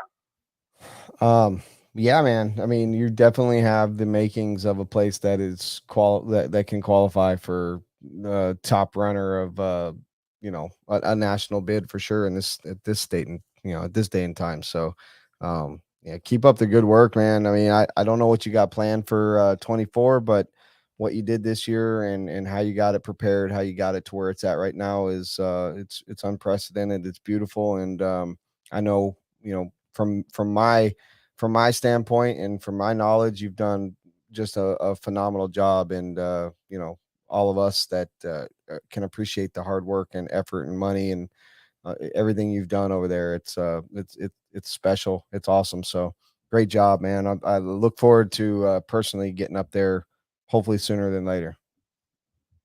That'd be awesome, man. I appreciate you supporting Justin's series with the work series. What he's doing up here in the Northwest is absolutely amazing. And you can see that if you look at his other races. He's, his 8 scale only, he's averaging, I think his smallest was like 160, and then he had a 250, and then, ours was like 384. So 8 scale's alive and well in the Northwest, and Justin running that series. I don't know of a better guy to run a series in the Northwest than what Justin's doing. It's absolutely amazing. So that's what I was saying earlier. You guys are so lucky to have Justin. The Southwest is so lucky to have Jimmy. The Southeast is so lucky to have Lance. I mean, we're the country is lucky to have Scotty. So we're RC's in a good place. We could always use more. That we can grow it. And with facilities like yours and passion like you've got, and with promoters like Justin and Scotty, Lance, Jimmy, track owners with ambition, we can grow this and add more people to the spectrum of the niche side of RC that we all love so much, and that's the racing side. Yeah, I agree with you 100%. I think racing as a business model doesn't really get looked at much from like a hobby standpoint, just because the margins are so horrendously low. Like this race, 384 entries, and I still lost about $18,000. So, but I don't look at it as a money producing business for myself. My wife and I own other businesses that take care of that. So, this is 100% passion based for me, and it'll grow. We spent a lot of money to get the facility up, but it's a permanent. Our dirt is now here. We brought in 330 truckloads of dirt to build our initial track, and then we brought in another 122 loads to top it off the way we want it. So That's that capital investment is so. Yeah, it's insane, dude. I mean, people don't understand that. I can say that I understand it to a certain degree, but people don't understand the amount of time, effort, and financial burden that it takes. Whether you've got the money or not, that's a lot of time, a lot of effort, a lot of money. So it's Yeah, it's crazy. I don't know if everybody heard that. It on the surface, it looked like Brian had this most awesome spectacle of a race and everything like that. But did you just hear him say that he lost $18,000 on that race? Like, good Lord. It doesn't make financial sense for most events in RC. People that don't understand that. And we see tracks come and go all the time because they think they saw a track like HRCR put on a race, get almost 400 entries. I don't know what the entry fee was, but let's just say 65, $75. And they think, all they do is add that money up. They don't think about everything that led up to that point. They only add the money up on entry fees and numbers. So let that sink in for a little bit. If you're thinking about starting a track, or if you're thinking about, doing something, understand it's not cheap. It's not easy. And if you're going to do it, it's going to be a time commitment, and it's going to be a family it's going to weigh you down. So be sure you know what you're doing before you just jump up and say you can do better than the next guy. Yeah, for sure. And Brian, we loved you long before you started this track, and long before anything, man. Your passion for this hobby and everything you do is much respected on my end. I mean, 100%, 300%. You guys are great for the hobby. That's all there is to it. Thank you, man. I appreciate that. But I'll tell you what, in 2018, I had over 230 employees with our construction company. We did approximately $26 million in contract work. I work harder now, and I'm retired as a track owner than I ever did for 25 years with my construction company. Amen, brother. I get it. And you're right. You will work harder just to fuel your little passion project that you've got. But don't let anything discourage you. Don't let the people discourage you. Do it because you want to do it. Keep doing it as long as you feel like doing it. People out here like us, we appreciate you. Everybody that's probably watching this is either going to be there at some point or has been there, and they appreciate you. So you probably don't hear it enough, but thank you. And fucking fantastic job, man. Great job. Thank you very much. Thank you, man. Appreciate what you guys do, man. It's pretty awesome to hear. Like I said on that video, it fills my emotional bank when I hear people appreciate, whether they say it to me or on the internet or whatever. It's just really cool to hear people get out and enjoy it. This is a small town up here in North Idaho. My town of Hayden is like 2,300 people. My whole county is like 50,000. So to have 384 entries show up to little Hayden, Idaho, and enjoy this event was really incredible. We're 100% a destination city. So absolutely, that's rad, man. So sick, Brian. Thanks for calling in, dude. Appreciate it. Yeah. Keep it up. I can't wait to see what's in store for the future for you and everything, man. And I can't wait to see you again and just give you a hug, dude. Because man, you're killing it. Thanks a lot, man. I second that notion. Thank you, Brian. Have a good night, brother. Dude, that guy's fucking rad. And yeah, he rules. You think about it. I can't do that. What can't you do? The fact of the matter, I don't know why Siri started talking. What I are said, you that asking? guy's fucking Are you rad. texting Siri? What to No, do? like I'm literally sitting won't here. do it for My you? watch, I must have hit the button on my watch with my wrist. But All but right, before I we take our next caller, there's a couple things that I want to bring up. But yeah, go well, ahead. and I just want to say like that he's being very modest and he's worked. You know, people he will. He's already felt it. He's gonna feel it again about how the industry works because that's just if you know you know. But he also will get the praise from the people because he built it and they will come and he deserves it. So if you guys are in that area, support the dude. That is a facility that everybody dreams about.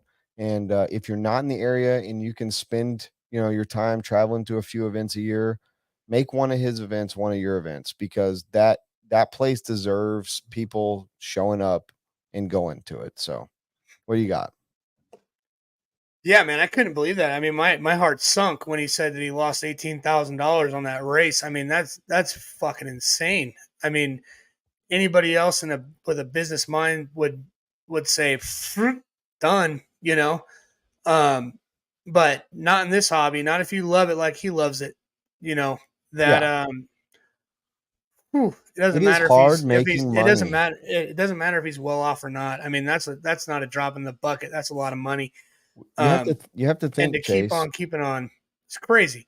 I don't mean to interrupt you, but you have to think, dude. Like Dave Lycom with Race Time and Joey with the Dirt. Those two guys have been doing this a very long time. The first 2-3 years that they did it, they might not have had the production that they have, or they might not have done it in expensive arenas or places where it costs a ton of money, but they earned the right to have 800 to 1,000 entry races. They have been digging and digging for years. And any single person that thinks that they're money hungry or that all they care about is the money needs to fucking sit back and do some math. Think about what amount of time of their life they've put towards getting to the point where they're getting 1,000 entries. It is not easy. And I'm going to tell you right now from experience, if you want to do it, prepare for a ride. You are not going to just show up, put on an event, make a shit ton of money and walk away and think that you can be better than anybody else out there. It takes money, it takes time, and it takes effort. Lots of effort. And if you're not willing to put that shit in, don't fuck with the industry. Just come and have fun. Race. Enjoy yourself. But don't come out and fuck with stuff. Don't Right. do it because you're mad at a track or a promoter or something. Just sit back, take a deep breath, drink a beer, smoke your peace pipe, whatever the fuck you do. But don't come in here and try to make everybody else who's put their life out there, every dollar that they've got or dollars that they've got, doesn't matter if it's every or not, and they've worked at it. So that's just my advice. I get a little bit shitty when it comes to that because I hear people talk all the time where all they care about is money. Well, have you ever thought about like that's what they do for a living? Or have you ever thought about they've been doing it for 15 years and they deserve to make money at it? I hate it when people say that shit. Sorry about that. All right, I'm off my No, rant. that probably should be a snippet edited clip and posted for every motherfucker bitching about any race director or anybody that's ever put on a race that somebody's bitching about.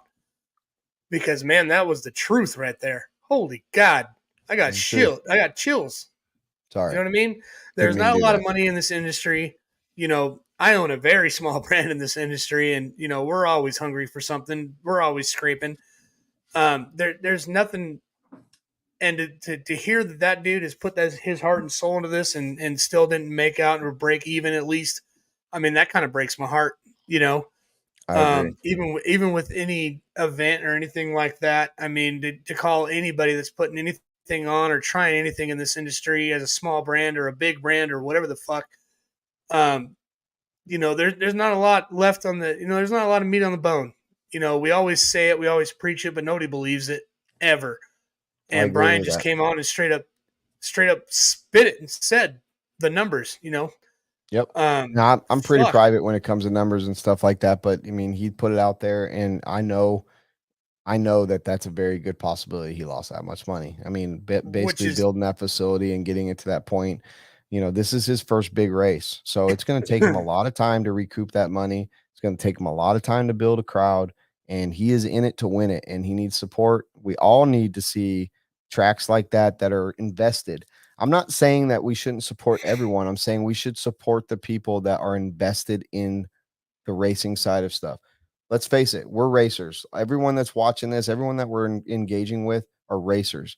There's very few bashers and outside of the racing industry that listens to this podcast or that is involved in this. You have to support the track that's local to you. Doesn't matter where you live. If it means you go there once a month, but you travel once a month, that's what it means. But you can't just travel and not support that local shop, because I promise you will miss it when it's gone. I guarantee 100%. You will miss it when it's gone. Just look at OCRC. Look at places like that.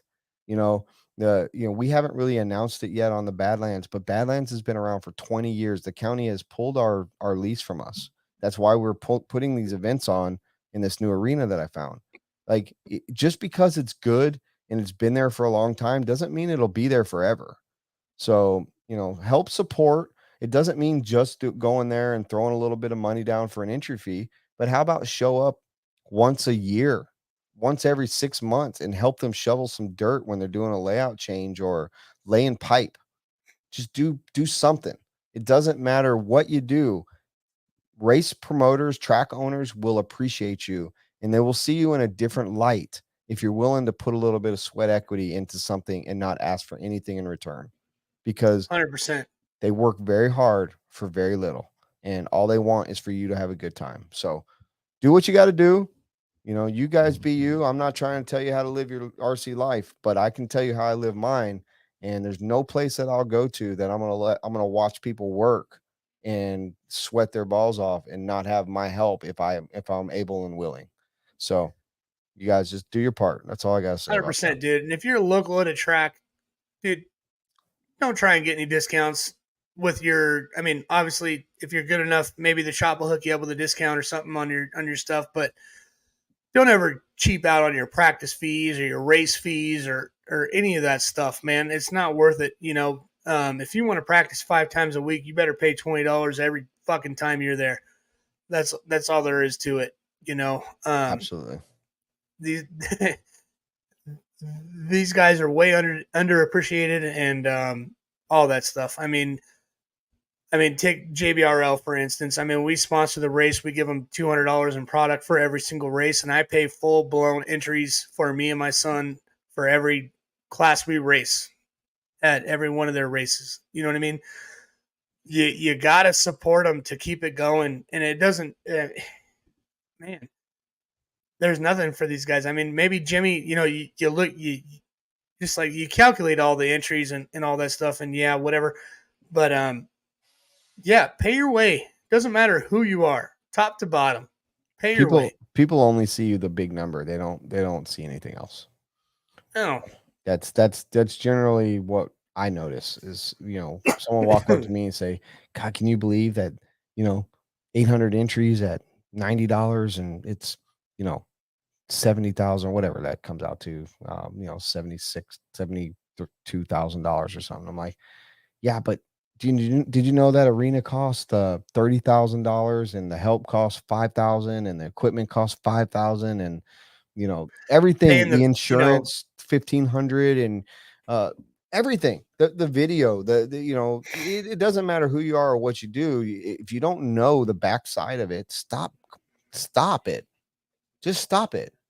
The backside's a dirty bitch, and you can't look at those entries no and compare them to what's actually going on. Yeah.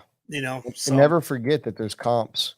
People get comp entries for being sponsors or stuff. So a 385 entry race might actually be 325 entries paid. And even though that still sounds like a lot, that doesn't mean that that's a lot of money. That doesn't mean it pays all the bills. So everyone can do the math. You can do the math, but you don't know what it costs to do it. And if you do, then you're not the one bitching. I can promise Yeah. you that. And not to mention the time that goes into it for all of these guys. Absolutely. It's so much time. It's so much time. But Robert, you got somebody? I sure Anywho. do. We've got us Anthony Wheeler. Oh yeah. What up, Wheeler? What's up, guys? Long time listener, first time caller. Well- I've been waiting for somebody to say something like that. we appreciate that, Mr. Wheeler. Hell What a yeah. cool name. Good grief. Yeah, it's a lot to live up to. Yeah, I bet. you got to live up to Last that name, you know. Russ Wheeler. Yeah, I mean, I'm not much of a like. It bugs me too, man. Like some of the guys over here, because I'm in the Panhandle of Florida, but like we race a lot with Charlie Mack over Mississippi, Lance's races over in Lake City. A lot of us guys go up north to what used to be the warehouse when it shut down. That was in Alabama, right? Yeah, that was up in Helena, Yeah, that's Alabama, right. which it's a couple hours south of Huntsville area, which was a good track, good indoor track, kind of small, but those guys call four-wheel drive wheelers. You know, a lot of guys call them wheelers. Yeah. I hate that. What? You're not a fan? What? I'm not a fan of that because every time you're like, "Oh, wheelers," I'm looking around like somebody calling my name or something. You know, it's like, around here it's four-wheel drive buggy, four-wheel drive stock, four-wheel drive mod. Oh man, you won't last but long yeah, around Well, there. with you being in the Panhandle of Florida, are you going to the Florida Carpet Champs? No. Okay. Well, That's on the other end of Florida, man. Like, hey, all the way across the state. Like, all I see in I mean, Florida just is just for me like to an go to upside down Lance's race? L. What's that? Pretty much. Like, just for me to go to Lance's race, it's like 5-6 hours. So you're like all the way on the Like, west coast of the Panhandle. Dude, I am like almost in Alabama. Gotcha. Like we call it lower. We call LA Lower Alabama. That's funny. We've got a place here that we call UCLA, which means Upper Conway, Lower Aner. Yeah, no, I'm actually one of our local guys. Both of y'all know him, Hunter King. Oh yeah, Yes, sir. One of our local guys. We just put him on the team. Announced him on your team. Yep, we just put him on, man. Yeah. And then he comes up there. He brags and brags and brags about going to Masters. That's like his favorite race to go to. Well, I mean, it is fucking great. It is, except it's 10 scale. It doesn't matter. Yeah, well, that's what I was One of- asking if you're going to the Florida Carpet Champs because I'll actually be out there in November.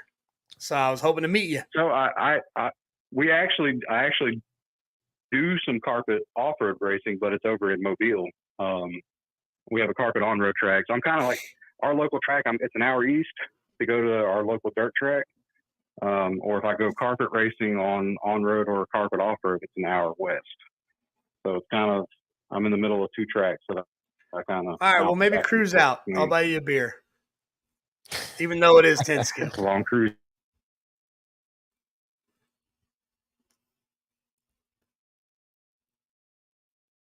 Did we lose him? Anthony, you still there? Can you not hear him? Can you hear me? Oh, yeah, you're back. You're back. That was on his end. But I mean, the carpet 10 scale, that makes me run my 10 scale stuff. I mean, anytime I go to dirt, I'm always wanting to fire up the nitros. Oh, for sure. I feel you. But it's good, clean fun. Why am I not? Oh, there I am. I'm back. Shit. That was all fucked Say, up. what's up, Mike Fuller? Thanks for joining in. Sorry about that. That's my fault, Wheeler. I Did was we trying lose to... Wheeler? No, he's here. You're here, right? No, I'm still here. Yeah, I All was right, muting dude. myself so I could tell Robert something, and it muted you, and then Robert tried to mute me, and then I couldn't hear myself, and it got all fucked up in here. So, Wheeler, what's on your mind, dude? Yeah, talk to us. No, man, talking about supporting the tracks, man. I mean, I've seen too many. I mean, the warehouse, the one that shut down in Helena. wasn't one of my go-to tracks, but anytime we were getting rained out, I'll tail up there. I mean, go show them some support. You know, it was 3.5, 4 hours away from me. Anytime we were getting rained out, definitely made the drive up to go race. I mean, even Flowwood, Mississippi. I know you probably heard about that track before. Flowwood over in Mississippi. But it closed down a couple years ago, didn't it? Yeah, well, the track did. They were in a city building. Right. The city came in, pulled the building out from them. Charlie Mack and them, they're still running. They just took it outside. You know, now they're, instead of being on city property, they're private property. One of their guys there had a lot of property. Mitch Watson was telling me a little bit about that situation and talked. You know, I worked with Charlie Mack a little bit. We've done some stuff with him. But yeah, that. You know, I remember when Flowwood got put up and it was a county or city thing, and how big that was. That, you know, there was like a city funded like RC track. It was rad. And then for that to go away like that was kind of like just a kick in the nuts. Oh, it was, man, because like that was our home away from home, you know, at least in our area. But the city came in and pulled them out, and actually the building's still there, but they're using it for like indoor soccer or something.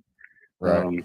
But what's crazy is our home track, B&T, it's city. It's on city property. But we're outdoor.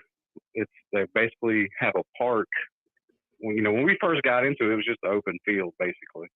But now we have the track set up, got power all along it. At the top of the hill, the city actually put in a skate park. So nice. Oh, yeah. Skate park at the top of the hill, down the hill, and there's track. You know, and there's actually talk about getting a roof put on it. So the city is really, really supporting us over there, and you know, we're also supporting the city. One of our big races every year is actually a charity race. We don't do like a lot of tracks to do the Toys for Tots or stuff like that for as far as like charity races. We actually usually pick 2 different charities and split, you know, every bit of money that comes in, we split that with the 2 charities. Last year we did one with a food drive and a homeless shelter. Oh, that's awesome. Which, you know, and then the city sees that, and then it, you know, helping out, and hopefully, you know, mayor's been there for some of the big races and come and checked it out, and they put it on the news all over the place, you know, down here. So it definitely helps supporting local, you know. Sure. Our local hobby shop, y'all guys already know, he owns Ignite also. You know, the gas truck revolution going on. Oh yeah. Nice. So, I mean, we try, you know, our local guys, man, I mean, it's really strong local, but as far as like the traveling around to see some of the other tracks and, you know, show some love to some of the other tracks, like a handful of people to do it. Right. Which kind of sucks, you know. I try to get more people to travel, you know, venture out, you know, a couple hours away instead of just staying at home the whole time. So, well, hell yeah, Anthony. Get back to it. And hopefully Lance is doing all right with the hurricane coming in. All right, well, be safe out there, man. Thanks for calling in, Anthony. Appreciate it. Thanks for joining in and supporting the show.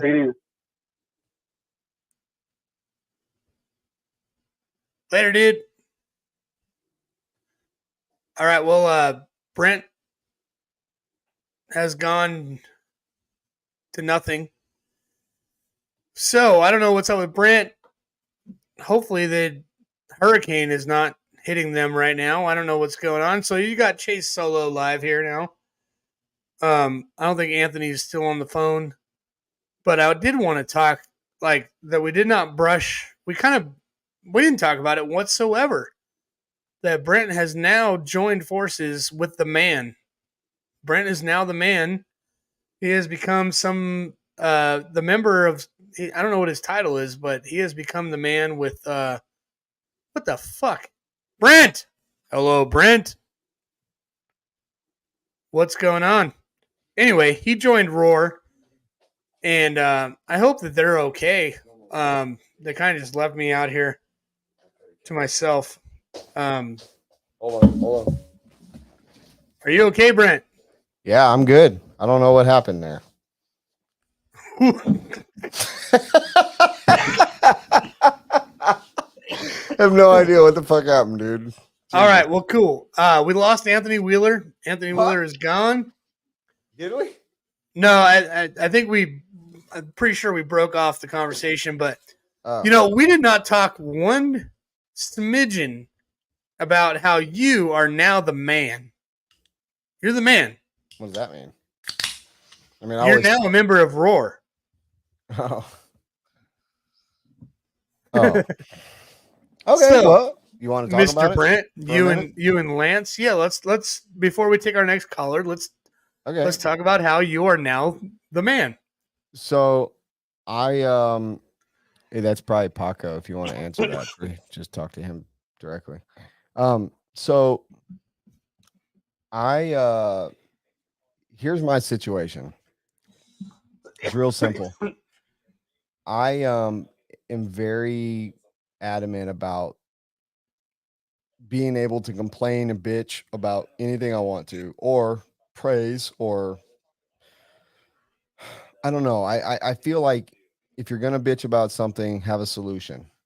And I really like the direction that Roar is going in. I believe that Clayton has the vision, and he's very much so thinks the same way I do. And we had been talking about that for a little while, and finally told him that I was willing to take on the role of competition director. So I did assume that role. It is official now, and I might have had a role, small role, large role, I don't know, in Lance joining with us. So I hope and I feel very passionately and good about the future of Roar. And my mission is to help grow the organization now that we got the quote unquote cancer out of there, and that it looks like it can progress. I want to be part of the future. So yeah, it kind of is news, but it's to me, it's me just being me, trying to be part of the solution. So Right on, man. I looked at it as like my friend just graduated the police academy and now he's a cop. And I think you suck. but we'll see. There's a lot of cool cops out there. I'm the cop. Can you imagine me rolling around fucking DNC or Silver State and be like, sheriff's in town, motherfuckers? Yeah, how many CCs are in your fucking tank there, bud? Oh shit. But yeah, that is official. It finally it got pushed through the committee, or not pushed through, but they voted on me and Lance McDonald as being they voted me on as a competition director and Lance as promotions director or specialist or something like that. And I am going to tell you, Lance has some fantastic ideas. And I've talked to Clayton about my vision and what I could help with, and he told me some stuff that they're working on. What Lance has on deck, and then I'm looking forward to our first committee meeting here in September that I'll be able to be part of. So I'm very, very looking forward to being part of something that I feel strongly is very needed in our industry. So yeah, I'm stoked. Yes. I think with you guys coming on, and I think that'll bring we call it when a ball gets bigger.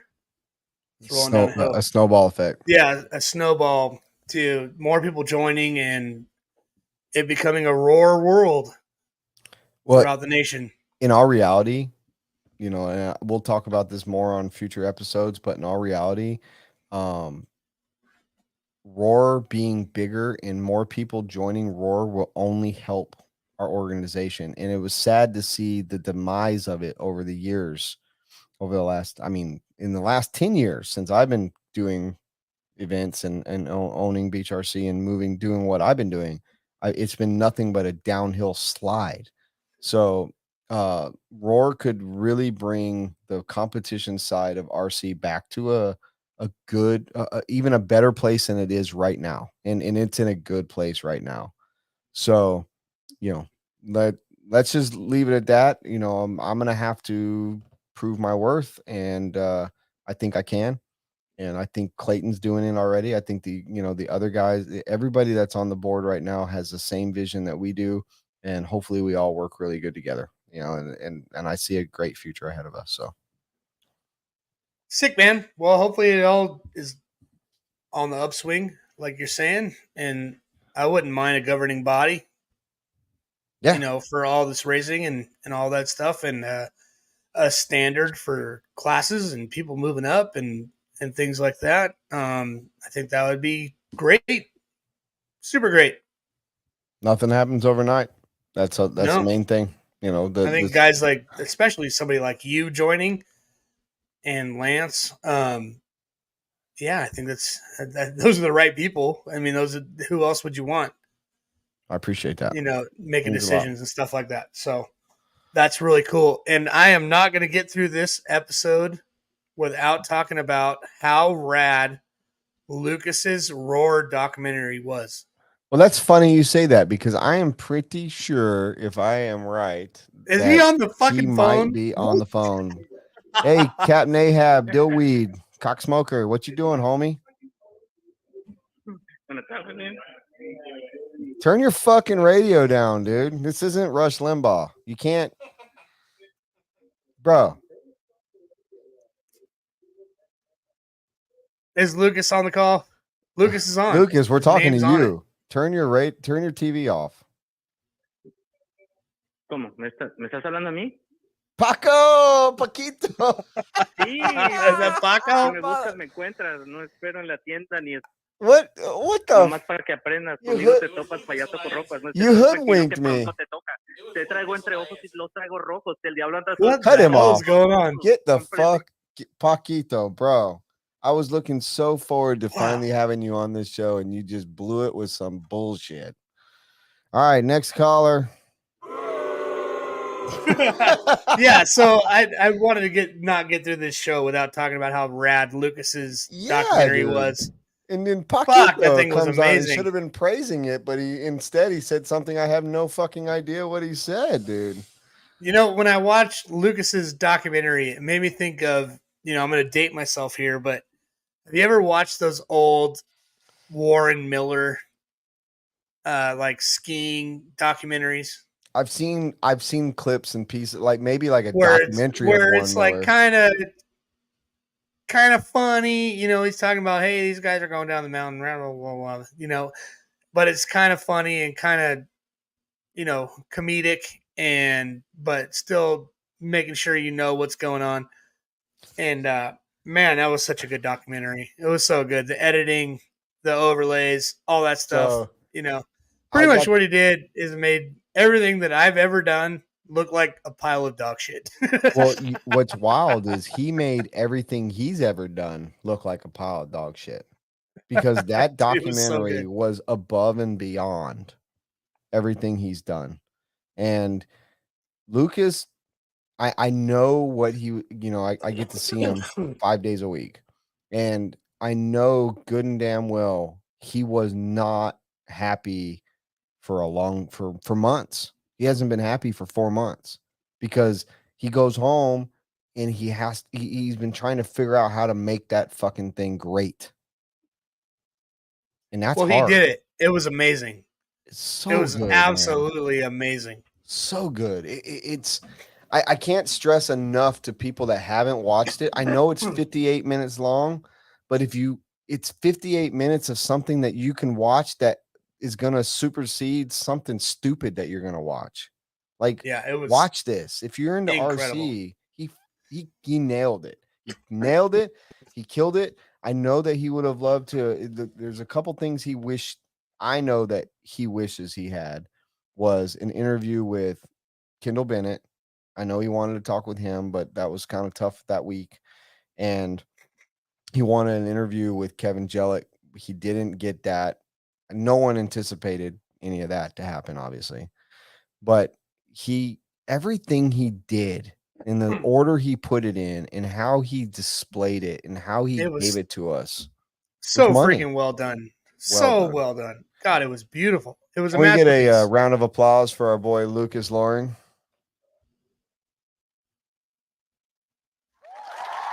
Hey, there we go. There it is. Great job, Lucas.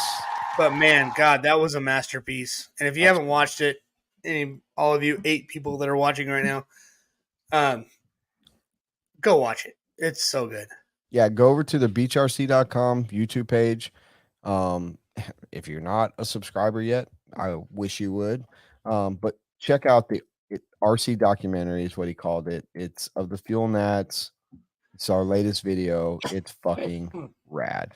I mean, I was very proud of him. All the editing. Go ahead.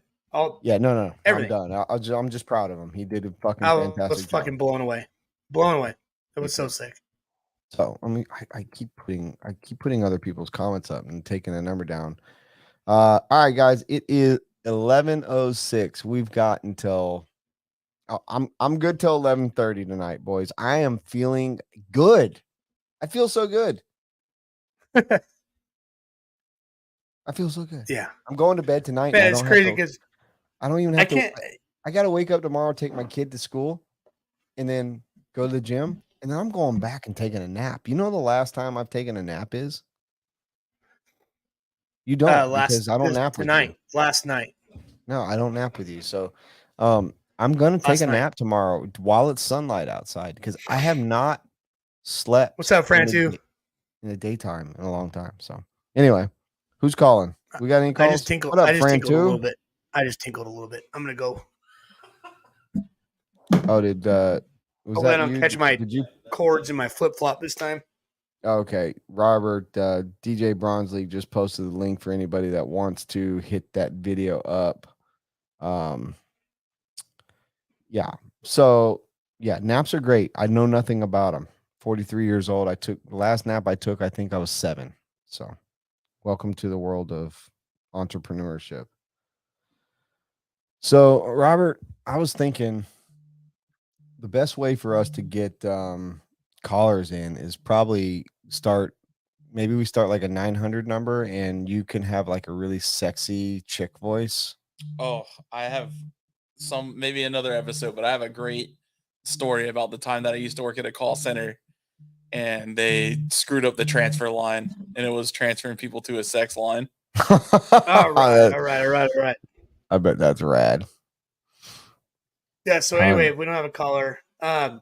Going back to Lucas, man, you could tell that every second of that thing he planned out. He showed up to the track with a mission. A mission, had a plan, and it came out insane. Give me 1 second. I'm gonna put you. Yeah, he was one of the ones that just really knew. Hear them, and then once we get to the next caller, thanks for the great knob compliment. I appreciate that. Good job, DJ Bronsley. You know, I don't get too many compliments on the knob, but a good knob compliment is good. Mike Fuller, we haven't touched on this. Let's touch on this.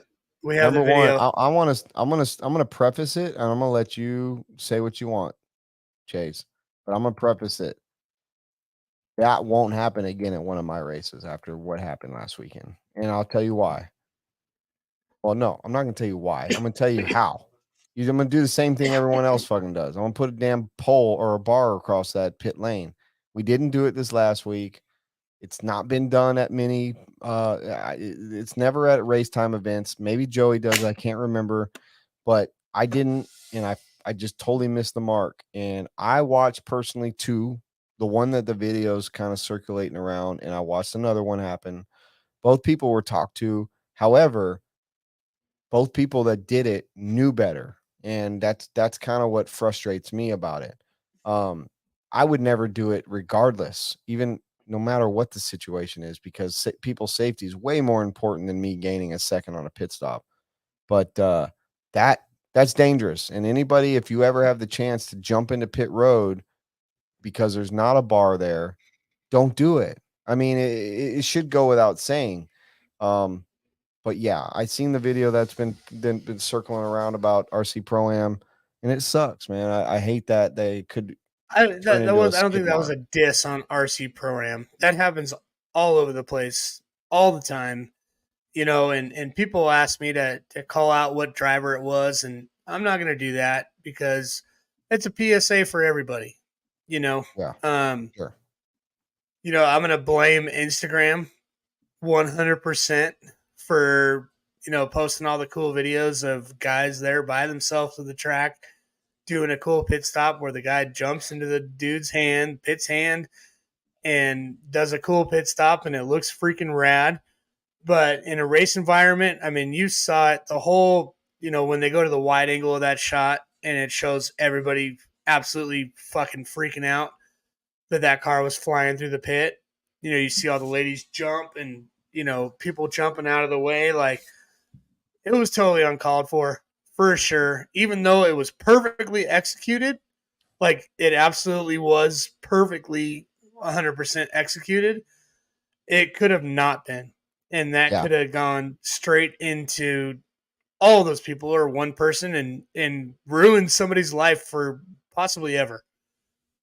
Yeah. No, Um, it was one of those things. I mean, Lance, I remember hearing Lance on the radio, and he called the person out and said, "You do that again and you'll be packing your stuff up." I mean, it's not welcome. It wasn't like it was like, "Hey guys, do what you want." And like Mike says right here, he's nothing against RC Prime. It wasn't, I understand that. I take stuff personal because I try to put on the best event I possibly can, but you can't control everything. That I No. could have controlled with an easy bar put over the front side of pit lane so people can't jump. And we missed the mark, but it already has been discussed. It's in our notes. It's going to be taken care of. It was just one of those oversights of a first, event with a pit lane like that. So, and with 1,000 things to be putting under your microscope, that was probably the last one. it You was. couldn't have expected that. You couldn't have expected that to happen, and you handled it offline, of course. Maybe when you see that kind of happening, talk to the race director or the guy calling the shots, saying, we see anybody do that again, they're going to be black flagged or whatever the hell, Right. Yeah, that sucked. And I hated it, to be honest with you. But So, yeah, I'm sorry thanks for bringing it to up, have. Mike. It needed to be talked about. And those people, the one that's in the video, I don't think he meant to do it. From what I was told, and I didn't get to drive the track, but from what I was told, what are you pointing at? I've got something to say. Oh, from what I'll be real fast. From what I was told, the person that did it said he couldn't judge the speed of coming in, and our ramp was a little bit steep, so there could have been a little bit of that going on. That being said, we could have drummed up some wood real quick and made a bell ringer. So, what you got to say? Well, I looked at the original post, and the guy that this video is of, he, man, I really wish he would have came clean and said, you know what, my bad. That was a little overzealous, whatnot. But the excuse he came up with on the internet was that his engine wasn't running right, and his pit guy turned up his idle, and he blamed his idle on him coming in so hot to the pit. He said, it wasn't me. It was my idle was running high. That's why I came in so hot. So that was the last I saw. I don't know if it got turned around. But man, just come clean with it. You came in hot, idle or not, your brakes still work. That was kind of weak, man. It's weak and it's dangerous. We're all there to have a good time. So yeah. So either you put something in, you shouldn't have to put something in. To be honest, I mean there shouldn't have to be a ringer bar or anything like that in place. I mean even though like me, I'm always up for cool shit, and it worked out perfectly, but it was absolutely 100% so dangerous. Yeah, to do that. Yeah, I was bummed about that. That was definitely something I wasn't happy to see by any means. So, man, like it's what crazy at that Palm the- Desert, they have like a 3-inch PVC pipe right before the ramp. right. So if you did that, you just if you Yeah, come in too hot, just a we- speed bump, you know. We had one at the RCGP at the Badlands, and when they made us put it up, and it had never really been there prior to me taking over. It's going to be something that is permanent fixture on the RC Pro-Am and the Fall Brawl tracks for sure for my events. Now, what other people do, it's up to them. I'm a pit man. I like to pit. I enjoy that act of being part of that race, that in the race. But I'm not cool with people putting safety second. We got somebody? We sure do. Looks like we got somebody. Uh-oh. I think this is Mr. Heatwave himself. Cheers to my White Claw buddy. What's going on? Can you guys hear me? Yeah, loud and clear. Hello. What's going on? How you guys doing tonight? We're good. We're good, man. How are you doing? How are you alive and well? I am alive. Pretty sure I quit drinking. This Cheyenne Showdown was pretty freaking rough. As with any fun party guy at any race, it usually takes about 2 weeks to get back in the zone. Yeah, Saturday Maybe hit 3. me pretty freaking hard. That was probably the worst qualifying I've ever had. Oh, so you Yeah. hit it hard on Friday night. Oh, well, got rained out, so there was like no practice unless you wanted to clean 10 pounds of mud off your car. So I sat around all day just, what's going on? And then there's bottles of moonshine everywhere. And I know you talked earlier about it ain't the same, but I'll tell you, it's still pretty good. Right on, man. Well, how was it catching up with the West Coast Mingos out there? Oh, it was awesome. Got to pit for a bunch of people in the A-mains, so there's that, but would have rather raced it. Yeah. I know your pain.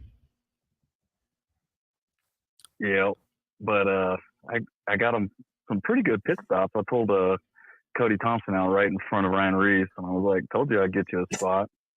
And then they were both like, "Yeah, you're gonna wreck his freaking car by throwing him out in front of me." Speaking of throwing out in front of us, so you remember Chase when you said earlier you're watching that video and you're like, "Oh, I like that bald guy with that shirt on." You're talking about the guy in the Yeah, he was pits. wearing a racecraft shirt. Of course, because that's all you see is racecraft and Racecraft True Form Worlds Collab. Big bald guys. But anyways, he I wish Cole was on here. You'd tell the story so good. But so we're like 1 minute into this race, the Pro Nitro Buggy race, and Spencer and Cole get together coming out of the last turn down the straightaway.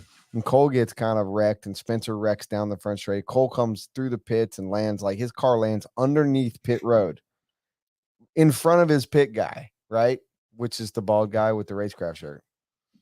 And Drip, Dustin, his name, Drip grabs his car, and instead of putting it on pit lane, fucking Drip throws it out onto the straightaway in front of oncoming traffic.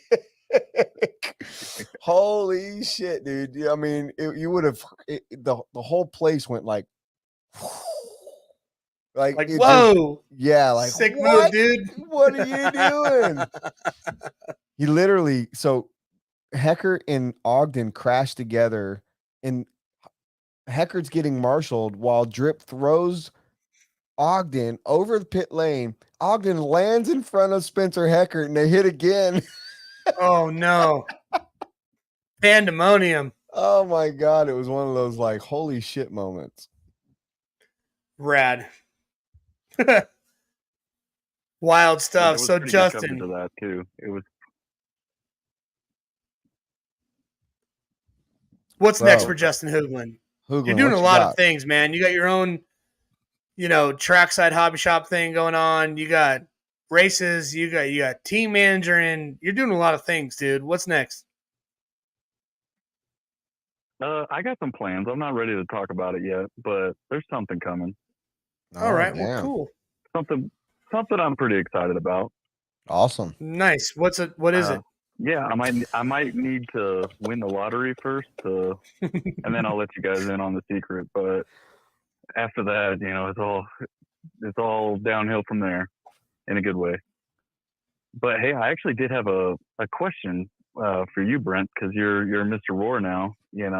He's the man now. Jesus He's the Christ. suit, I just wanted to see the brass. you're part of the man, part of them. Yeah, congrats on that. But I got a suggestion that you can just throw in the dumpster whenever you're ready. But this past Like the weekend, dumpster. there was 3 big races that I would love to have been at, and it's impossible to be all 3, right? Cheyenne Showdown, Brian Eider's, he's got that sweet new facility and put on a really good show, and then you had the IRC Pro-Am, and all 3 of those would have been really cool to go to and for people to go to. And I think one thing that Roar could do is kind of just standardize scheduling a little bit, just to make it easier. Not everybody's going to travel across the country, but there are people that are willing to travel.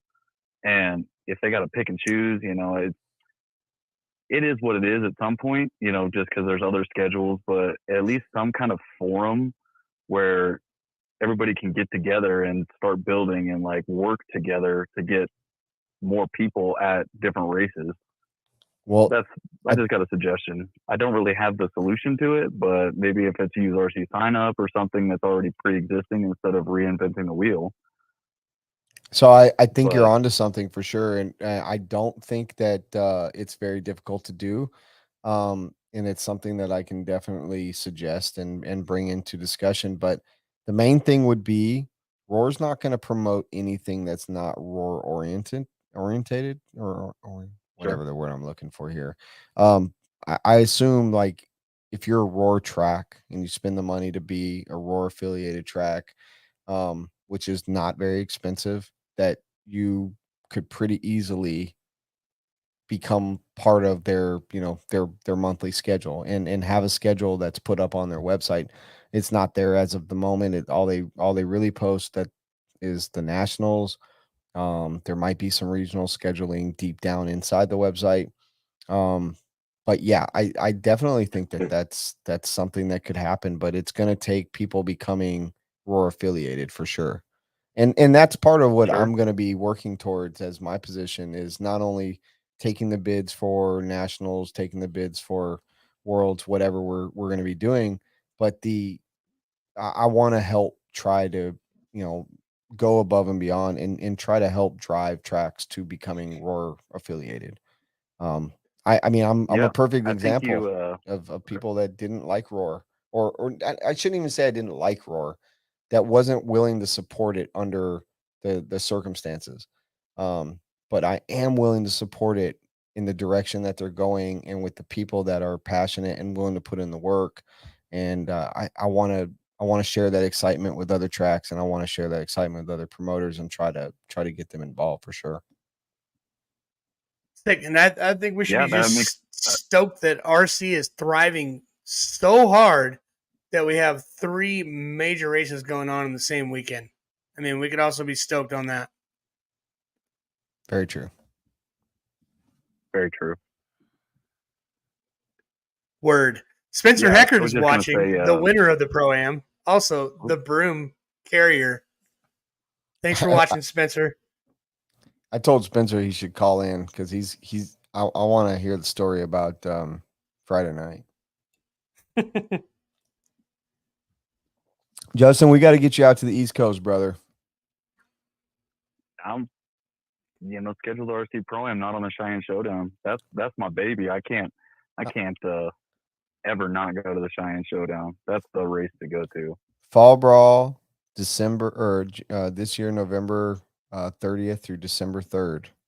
Guaranteed race. Start making your plans. Is that the same weekend as the U.S. Open? It's the weekend before. Weekend before? Okay. Yep. See there? RC thriving once again. Everybody's just gonna have to pick and choose, man. There's so much going on. Just pick and choose. Support RC. That's all there is to it. Hashtag winning. What are you looking over your shoulder for? Oh, my kid just got home. Oh, It's weird he doesn't drive. I wonder where he came from. Spencer's trying to call and he says it's not working. Spencer, it's because somebody's on the phone, bro. Chill out. Just hang on. Yeah, I'll hang up and we'll let the sweeper himself call in. All right, Dan. Thanks for Justin, the call, Justin. You love you, rule. brother. You guys. Hey, You rule, hashtag- Justin Hooglin. Later. hashtag Hey, Nitro Chase, Beast mode. Slim Can Slayer. Hell yeah. Heat wave. All right. Later, guys. Later, bro. All right, Fluff. You can be the last call of the night. Dial it up. The number's on the screen. Let's fucking go. Let's go. I want to hear this story. You tell it the best. Don't be scared like you were when I had you on the podcast. Don't be a little bitch. It's the last caller, y'all. Get your questions last in call for sure. I'm starting to get a little heavy-eyed. Gotta get up at 4:00 tomorrow to go work. Well, Chase was drinking NyQuil before we got on the fucking podcast. So thank you, Don. And I might say this wrong, but I want to try Vinkmulder. Vinkmulder, dude. Vinkmulder. Yeah, Thank dude you. rules. Really nice You're the guy. man. He says Fun you're the to man, race and with. I think you're the man. Fun to race with. Fun to race against. Fun to be around. Vinkmulder rules. You know He's a what, SoCal guy. Chase? This is the second show in a row that the anonymous fucking John from Arizona didn't call, but whatever. We're gonna have to. Hopefully, somebody else will find Maybe that stumble ship upon has our sailed. show. Yeah, no, you know? I'm fine with it, but I would just love for somebody else to stumble across our show that just has something that nobody else has. That's all. We've got Spencer. Well, we Well, have Spencer Heckert. Let God speak. What's up, boys? What up, Fluffy? What's up, dude? What's up? Fucking congratulations. You got some big wins this weekend. Took home some cashamola. Yeah, dude, it was sick. I didn't take home any money though. I didn't win the thing. Oh, you didn't? Well, you suck, dude. You should really fucking learn how to race an RC car then. Yeah, total blowout. I just got to figure it out, man. So Corey Humphreys says he's wondering which cooler that you puked in. Oh man. I didn't puke in a cooler. I was just pretty hammered and I stuck my head in it. Oh. Just need a little cool down, a little temp drop. Give me a shotgun. So just Shotgun, God. yeah, so for anyone that's watching still at this point of the night that wants to understand what happened was Spencer and Camden Lime, who are definitely old enough to drink, at least that's what their dad told me. I actually am. Oh, so Spencer's old enough to drink. That's great. So all of a sudden, out of nowhere, these young men start doing these shotguns to a song called Gasolina. oh, Gasolina. That's right. Gasolina. Gasolina. Paco could probably sing it for us. Gasolina. Yeah, So- I'm so pumped that these young guns are like down to fucking rage Bro, and have not fun. only Like dude, they're not it's just so down to sick. they're not I just love down it. to rage, Chase. These kids shut the bar down, bro. Like It's so badass. This Like, it's this so very fucking night, cool. this very night was I believe Friday night, right, Spencer? Yeah. We're I gonna think call it was Saturday night. We went really hard Friday night too, though. no, it was Friday night, dude. Friday night, All the big cornhole, everyone's having a good time. The draft happened, dude. Everyone's drinking. The whole place is having a good old time. And I walk over to S Works pits and it's like, oh, the vibe's good, bro. You know, they're bending over and they're shooting their head up real fast, like that. And they're like, they're shotgunning fucking Coors lattes like you couldn't believe. And I was like, oh, cool. This night's gonna be young. It's 12 o'clock. They're gonna be done. And 1:30 in the morning, and like they're on their 10th or 11th shotgun. And I was like, I'm going to bed. So I go to bed and I wake up to a story, which, Spencer can verify for me. But I also woke up to my motorhome, the outside refrigerator door being lifted up. And I know exactly, only a few people know where my refrigerator is, and beers are getting stole while I'm sleeping. Oh yeah. So I hear the door open up, and I know beers are getting stole. And I come to find out my Crown Royal Apple single shots that I had in there were getting stole. And so everyone's getting drunk but me because I'm sleeping. But I find out the next day that Camden Lime and Evan Vale, who were the ones stealing my beer and liquor, There's still a couple Miller Lights allegedly. allegedly. And they also walked across the street to where the Lake Waccamaw is and went swimming in the lake Hell yeah. without They went me. swimming with the Gators. Swimming with the Gators. But the best part I learned from Harambe, which is Spencer's dad, was Spencer spent over an hour squirming in the grass next to his camper, puking everywhere. And that was probably the Yeah, dude, best story I heard all night. Yeah. Way too many shotguns, too many hits of moonshine. I was hurting. I was puking up my guts. The future looks fucking bright. I ended up falling asleep on the couch finally. And apparently, like, I fucking got up and went to my bed, and Evan was sleeping in my bed. And I climbed up and I saw him, and I was like, ah! That was all I said. And Evan was like, Spencer, what are you doing? And I just go, ah. And Evan gets up. Evan finally got out of my bed and went back to the couch, but I ended up sleeping in my bed, and I had no idea any of that happened. It was pretty funny. Yeah, it was wild. You ended up sticking your head in an ice cold water filled cooler. Yeah, I stuck my head in the ice chest. Camden got a pretty funny video. Solid move. I mean, that's an awakener right there. I walked up to him. I go, I stuck my head in the coolio. Oh God. So the moral of this whole story is it's okay to have a good time and get fucked up, because just look at what Spencer did. He went out and fucking smoked their ass, swept the weekend, and killed it. Qualifier was good, so. Dude, you killed it. Yeah, shredding, dude. It's so cool to see you win, Spence. Freaking rad, dude. Thanks, It was rad. The track, by the way, was so rad. That facility was so sick. I loved it. The place is awesome. The dirt, the track all blown out. The holes, the lines, the line choices. It was sick, dude. Old school off road. It was good. Yeah, man. You look good out there. You look impeccable. You know what it didn't turn into, which made my heart feel good, was a tire game. It turned in. It was a racer's game, and I appreciate the tire manufacturers. They all get involved. They spend money. They're a very pivotal part of this industry. But sometimes we just need to see races where you don't need to bring 100 sets of tires to figure out you only need 5. This race was a good race to show you that you could throw on a good pin tire with the right compound and not have to worry about that the rest of the weekend.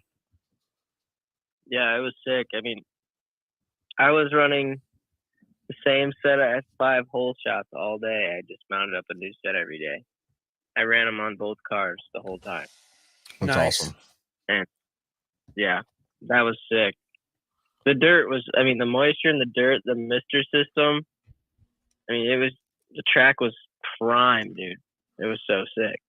That was one thing we didn't talk about, Chase, is that the facility that I've partnered with, they have this fantastic fucking overhead sprinkler system, dude. And it's in 5 zones, and they go long ways on the arena. and you turn on these zones one at a time for like 3 to 5 minutes each, and they overlap about 2 foot, but it puts down the most perfect layer of water you've ever seen. So this was already in place. Yes, like that's one of the reasons I rented this building. That's amazing. Yeah. That's prime. I mean, all we got to do is say So turn on zone 1, and by Bluetooth they just turn on zone 1 and it sprays for Wow. 5 minutes. It was beautiful, and it was just so perfectly placement and dispersed. It's a really good feature of this arena. Sick, man. What is that feature for not RC? I mean, because it sounds like it's majestic for RC tracks, but what the hell Just are they doing with that? Equestrian Equestrian, just equine cooling stuff. off? No, it's not cooling anything off. They're just keeping the dust down and keeping moisture in the dirt for like barrel racing or horse showing or whatever they're doing, bull riding. They just keep that moisture in the dirt to try to keep the dust down, to keep the compaction rate good. So it's in place, and all we have to do is use it. Sick. Yeah. Well, Spence, it was good. Yeah, I know you guys came down from LCRC, and you had a fucking hell of a week before you came down. So, I personally appreciate you guys, and I know you had Camden with you, and I really wish he would have Heck beat yeah, you man. in Nitro Buggy, but it's still a win. It's still a win. S-Works It was a won. rad week of racing. Yeah. Yeah, for Dude, sure. you killed it. So There's a stoked red- for you, dude. So pumped for you. Thanks, boys. Yeah, it was good to see a whole lot of red on the podiums. It was rad. So much red. It was bloody murder up there. It was 4 out of 5 in both the pro classes, so that was pretty money, and I am proud of that for sure. Proud of my guys. You boys rock. Oh yeah. Whole lot of flock, up there too. Woo wee. Yeah, solid. Thank you for representing, dude. Appreciate it. Did you make it home there, Ohio State?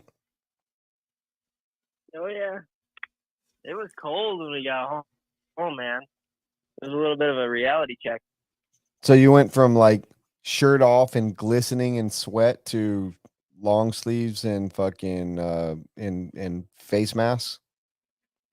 Yeah, dude. We had to put hoodies on. Camden got out of the car. I thought he was gonna turn into an icicle. He's got all those legs and no pants.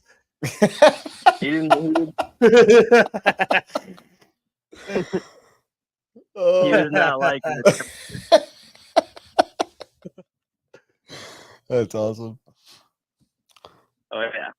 Sick, dude. Man, thanks for calling in. Thanks for checking out the show. All of the above. You Hell roll, yeah. dude. We love you. Yeah, for sure, dude. Thank you for the support. Congratulations on a fucking great weekend. You needed that. You end off the year on a high. I know you got a little bit more to go, but that's a good way to go into your last quarter here. Yep. Right on, boys. It was good. I'm stoked about it. Sick. Can't wait to go back next year. Yeah, Fall Brawl is coming up. Don't forget. I know. All right. We'll definitely keep that in mind. We're about to cut you off because Chase is about to fall asleep, and I can't drink any more of these White Claws, man. I might be drunk, and I can't drive home like that. So, All right. Thanks, Spencer. Sounds good, boys. Spence, take care, Yeah. brother. Great job. See ya. May the Schwartz be with you. Well, Chase. Well, Brent. It's 8 episodes we've done together, and you've all but made everything better. Well, I appreciate that. Thank you, Brent. I love you, man. I hope you feel better. Thank you. No, we're styling. We're styling. Now we're just kind of fading. Yeah, we're kind of fading. It's getting a little late. But I'm sorry I went long, everybody. I just man. felt like I had a day off tomorrow, and I was like, you know what? I'm gonna fucking go hard tomorrow. I'm gonna go hard tonight. Yeah. I had a day off, so tomorrow. So what I you never get do days off. Is go and buy yourself another 18-pack of beer. Go home, sit on your beautiful ass fucking porch, overlook that goddamn lake, drink those fucking beers until the sun comes up. Tonight? Yeah. Yes. That's what I would do if I lived at your house. I would Do sit what? on the, I would build. Well, what you're lacking is like a little foot bench A at foot the bench. end there.